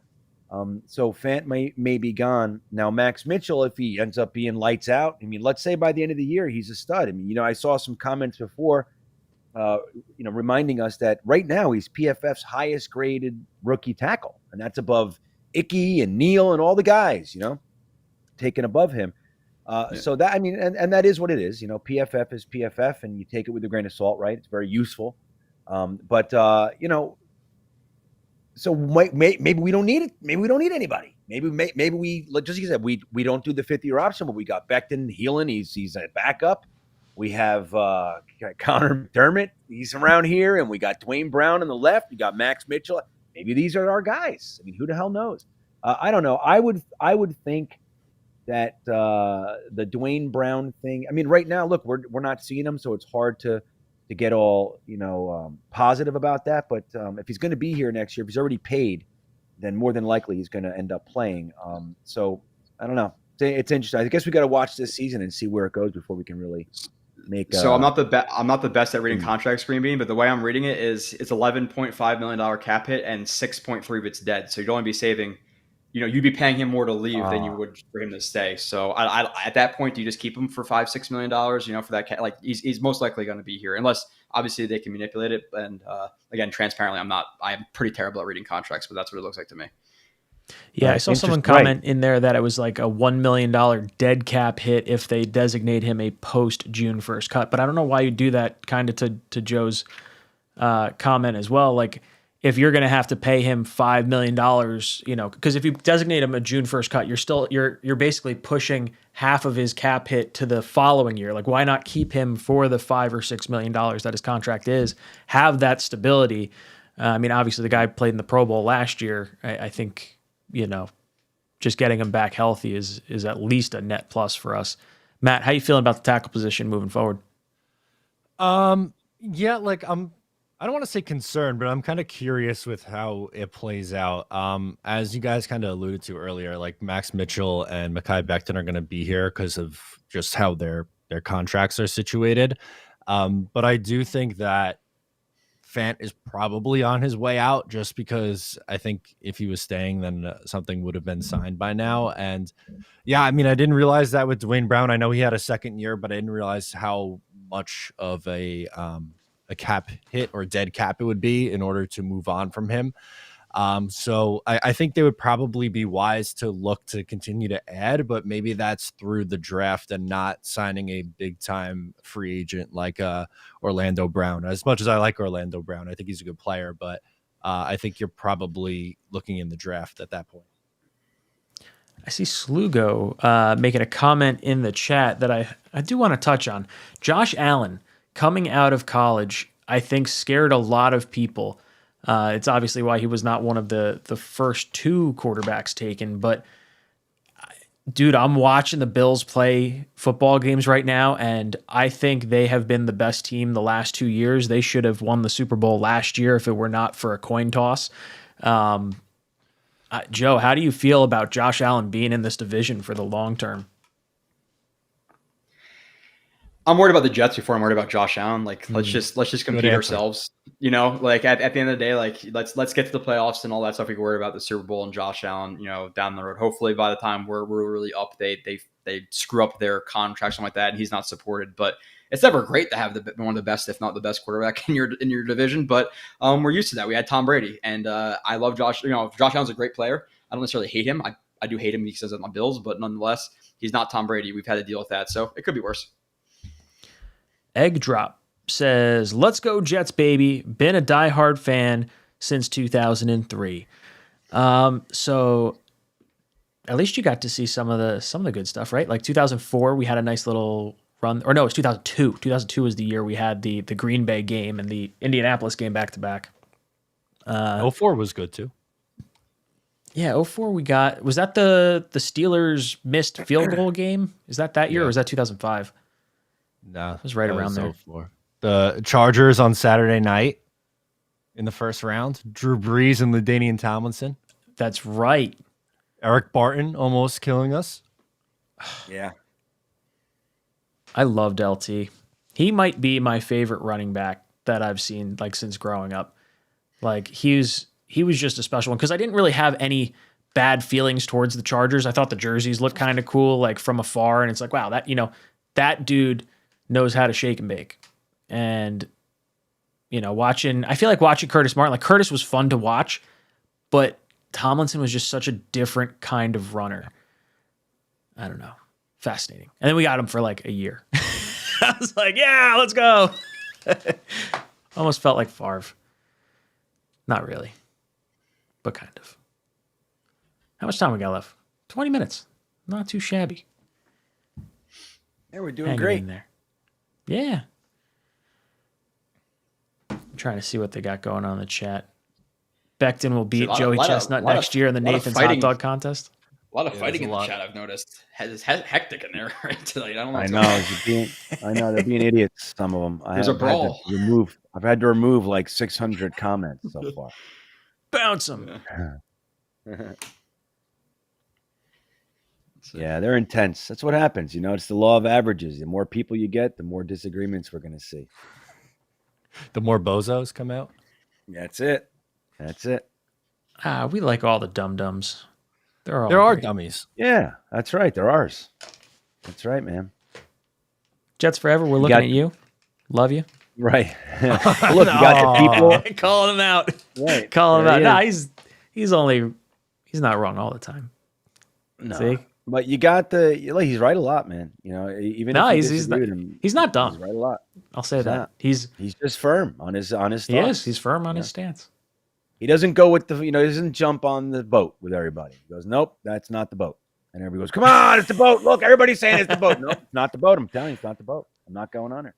Jeremy Rucker's 1,000-yard receiving tight end. Yeah, there's a good maybe. One. That's a Jets forever.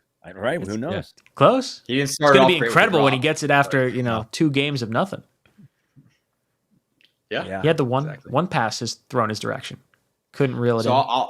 I'll throw something out there since you're searching for a topic, Ryan. How confident are you guys actually in Sauce versus a guy in Jamar Chase? Because he's played obviously, Amari Cooper. There were some plays he got beat up a little bit, and the Sure. Ravens, he played relatively well, but you go back and watch, he did get beat once or twice by Mark Andrews. He just wasn't targeted. So now you're going against Jamar Chase. You're looking at Deontay Johnson. You're looking at Tyreek Hill in the next couple of weeks. Are we legitimately confident in him being, that number one, like right now? Because last week we were all trying to justify him not getting that touchdown. Oh, he wasn't really beat, his man coverage, but it did look like it was his laps. So do we think he's that guy, right now?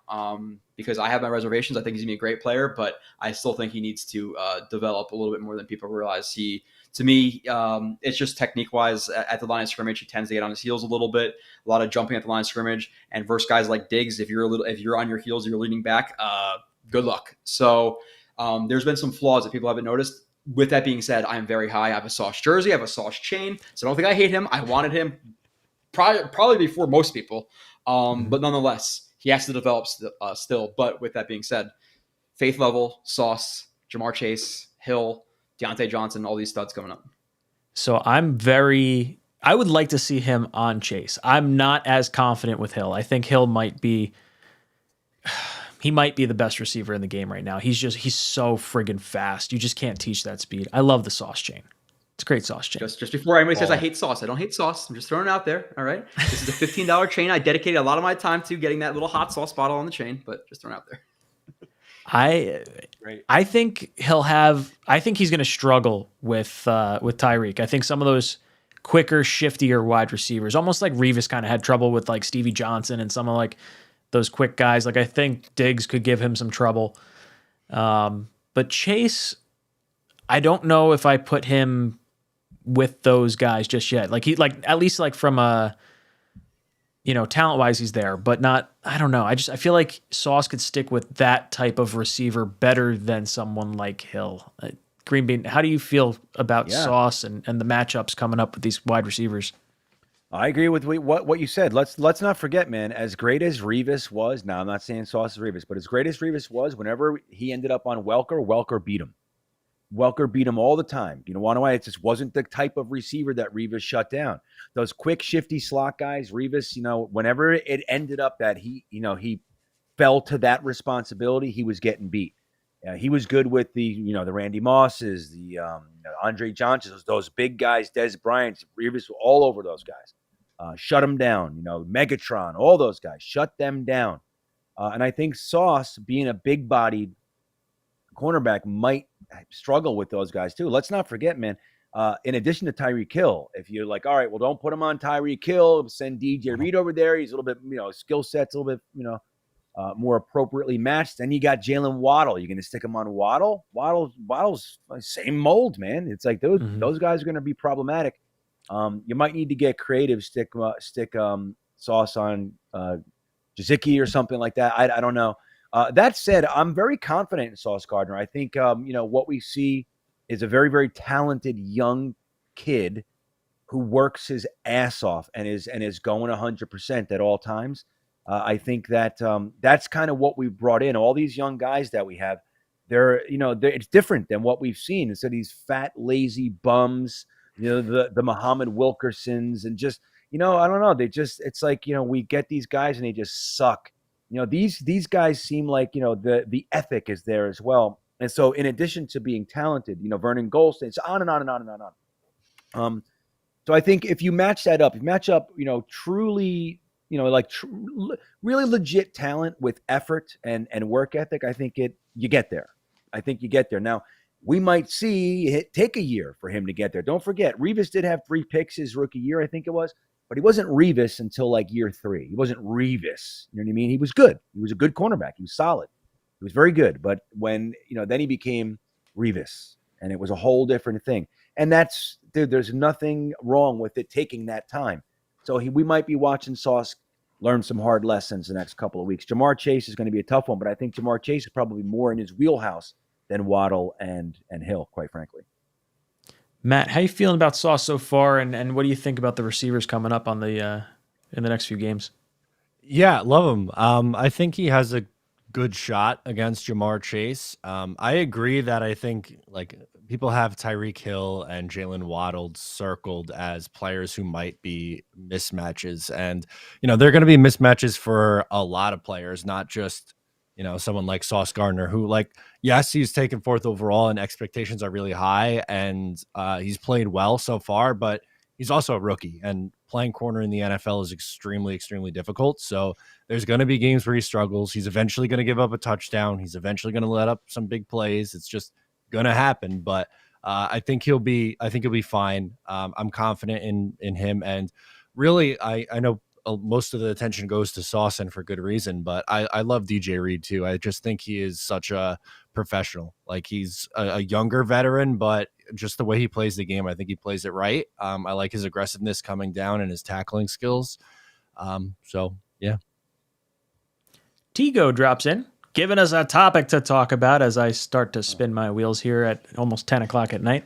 𝐒𝐿𝐫𝐞𝐞 says, who's the player that is currently on the roster that playing a large role that you would like to punt to the moon, and why is it Joyner?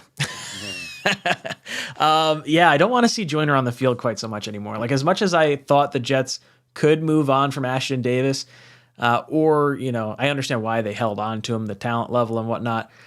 Joyner, to me, feels like the one I would very much like to see not on the field and roll the dice with Ashton Davis on the upside.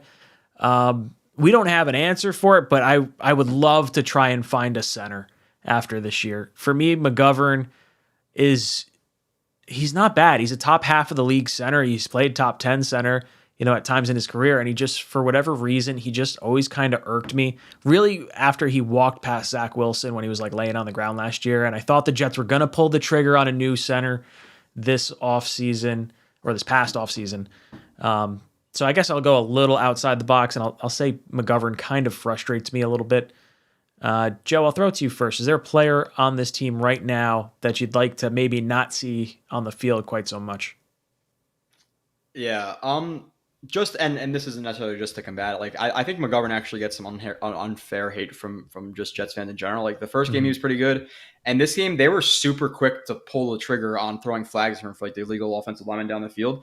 There's a play where ABT is 3 yards down the field, much farther than McGovern ever was, and they didn't throw the flag. So it was just weird with that. So and people will let that cloud their judgment of other 60 plays he played, but he actually didn't play bad this game.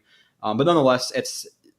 When you look at every starting position on the roster, because 𝐒𝐿𝐫𝐞 said a guy who plays significant reps, every player is either young and developing or a solid star, but the only player who is bad and has no upside is Joyner. So it is Joyner.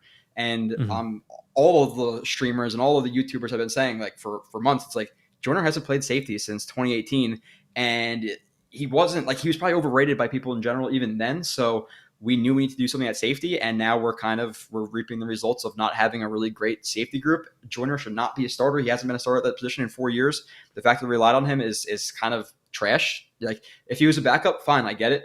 But you cannot rely on a guy who hasn't played safety in almost 4 years to be your starter. It was just a bad decision. So it's a little, and I agree with a lot of what Joe Douglas has done, but that's a little ding against him, the safety position this year. Greenbean, is there a player on this roster right now that's kind of frustrating you and you wouldn't like to see maybe on the field so much? Well, you know what? I agree with Joyner, right? And we can talk about him. But I also think it's a shame that Bryce Huff is kind of being pushed to the side for Jacob Martin right now. Jacob Martin is grading out very, very poorly. He's not playing well at all. And Bryce Huff, he's an exciting young player, So, I think I don't know if they're going to do it. I mean, they guaranteed 2 years worth of money to him. It's not the most money in the world, but it's locked in for 2 years. So that's probably why he's out there. And I like Jacob Martin. I'm not going to try to revise my opinion on him. I like him. I like the signing. I thought it was a good depth signing, rotational. He's got a high motor and all that. But again, I just hate seeing Bryce Huff off of the field. I'd rather see him have a little bit more. I'd like to see him on the field. So I think that's kind of one that I might start looking at. All right, Jacob, if we're getting to week 4 and you're still playing like this, Bryce is coming up. That's something I would consider. Oh, Matt. Ty Johnson. I'm sorry, dude. Did you see the third down play? Or I think it was the third down play. There was like Flacco throws it and it got tipped at the line of scrimmage. But I was like, why were you going to Ty Johnson anyway? Come on. Shit. I have to thank Iowa for that one in the teams. I'm surprised you didn't say Tom. Like, oh my God. Now, Matt, I'm not going to say shit. I want to take anything from you. It's your turn. But I can't believe I didn't say that. Jacob Martin. Holy shit. Ty Johnson. Anyway, go ahead. Yeah, no, I think you guys hit on pretty much anyone that that I was thinking. Ty Johnson's a good one. I wasn't thinking of that. Joyner's the obvious one. Yeah, who else could there? Is it too early to say Quincy Williams yet? I know he has. That was good. That was the other one I was thinking of. Yep. Okay. It's not like I really like Quincy too. It's just the stupid penalties. That's the late hit out of bounds. In the Eagles game, granted that's preseason, and then it's the holding penalty or the pass interference, this week, and it's just, man, it always feels like he's kind of getting in his own way. Like the talent's there. Yeah. One side note to make on Johnson, just to ease everybody a little bit on that one, and he has been playing bad.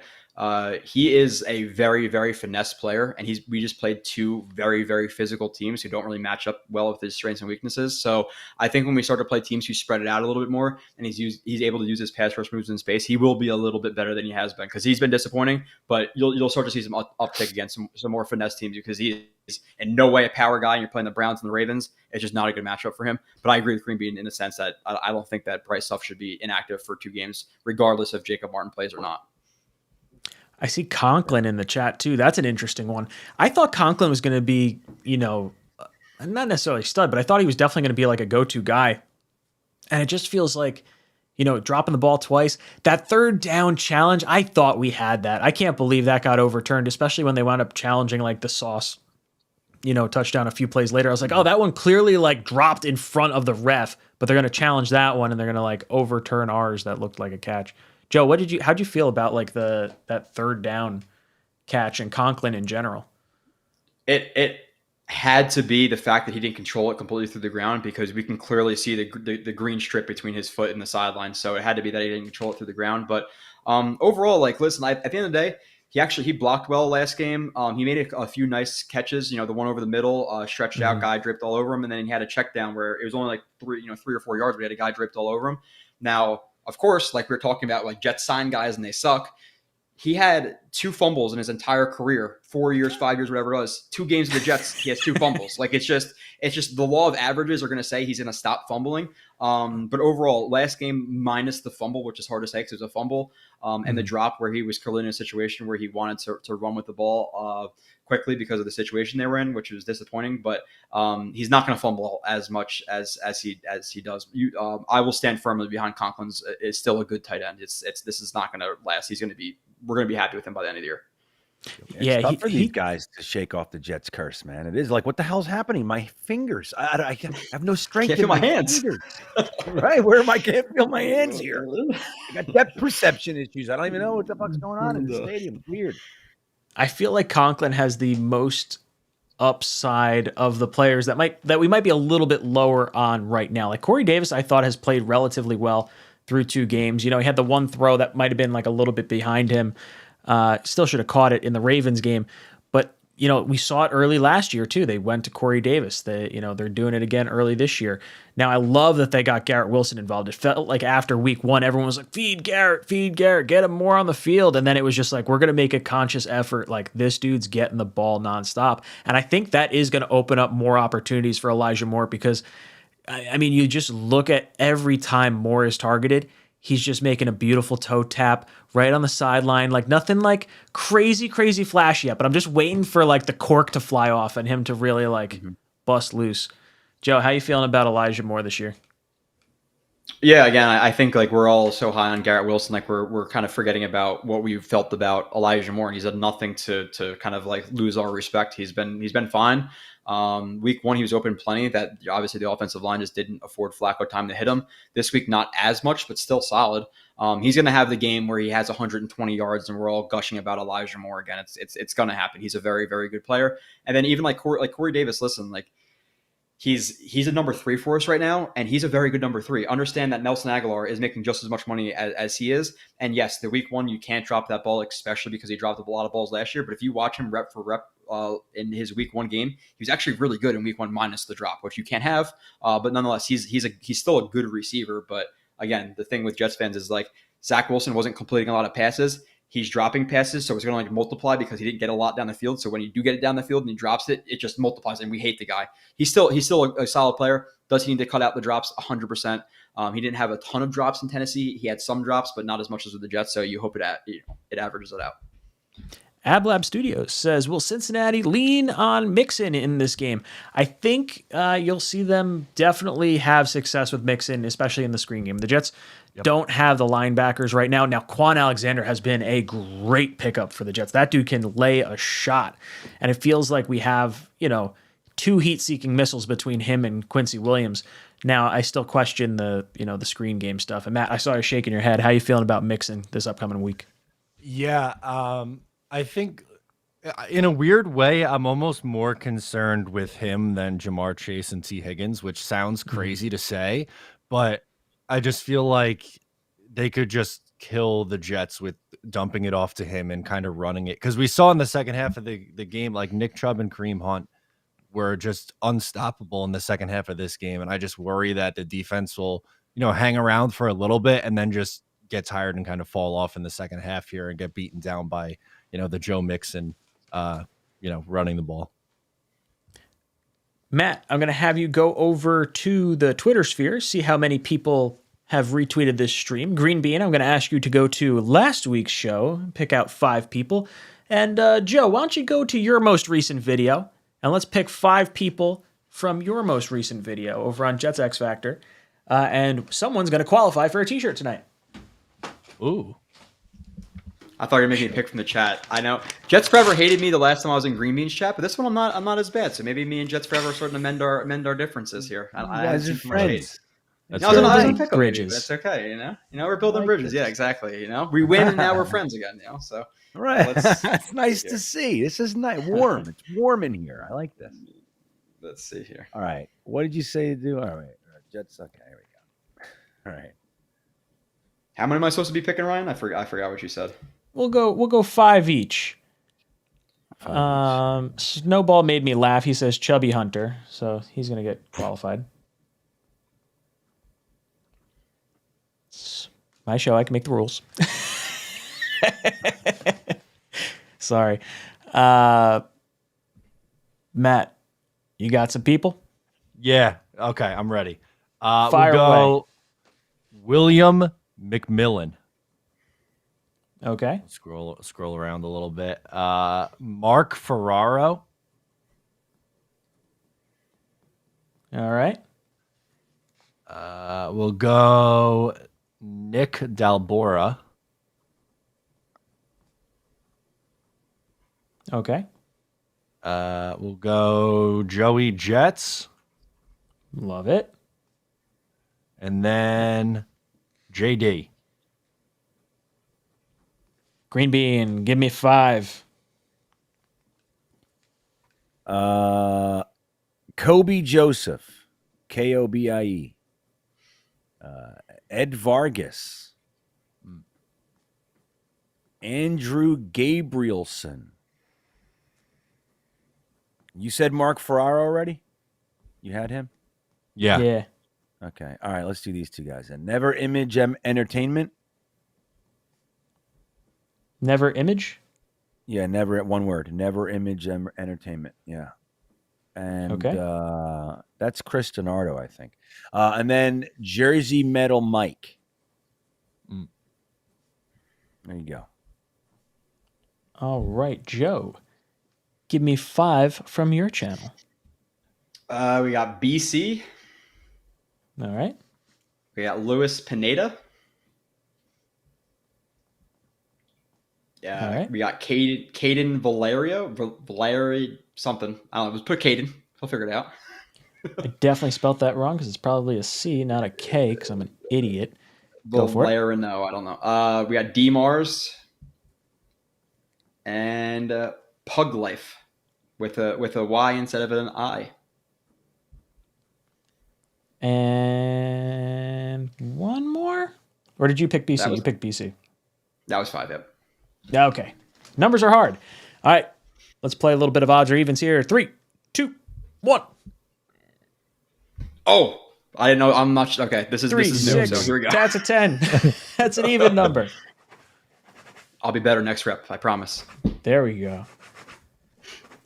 Gone. Caden, gone. Pug Life, gone. 3, 2, 1. 1, 2, 3, 4. 9. That's an odd. Snowball, gone. Joey Jets, gone. Andrew Gibralson, gone. Luis Pineda, gone. We're down to 4. Mark Ferrero, Kobe Joseph, Jersey Metal Mike, D Mars. 3, 2, 1. Oh shit! Is that thumb up, Joe? I don't know. On your Yeah, no, sure. on your other hand. On your other hand. No, 1, 2, no. 3. No, that's 3. Okay, 4. No, I don't know. Joe, do you have 3 or 4 up? I need to know. We're doing 3. We're going with 3. I got 3. Green Bean's got 4. That's Collusion. 10 plus 11. All right, we got 11. That's an odd number. Mark Ferrero, gone. Jersey Metal Mike, gone. We're down to Kobe Joseph or D Mars. Chat, give us a number. 3, 2, 1. 2, 4, 6, 8, 9, 10. Plus whatever the chat is. And a 5. We got an odd. Ooh, Kobe Joseph gone. D Mars going to be the winner for tonight's T-shirt giveaway. D Mars, if you're watching, hit me up on social media. I will get your Knobcraft. Sorry. I will get you a shirt. Just send it. Hit me up on social media. What am I trying to say? Words are hard tonight. Boys and girls, it's been a lot of fun hanging with you guys. Let's go around our panel, get some closing thoughts. Matt, any last words for our panel?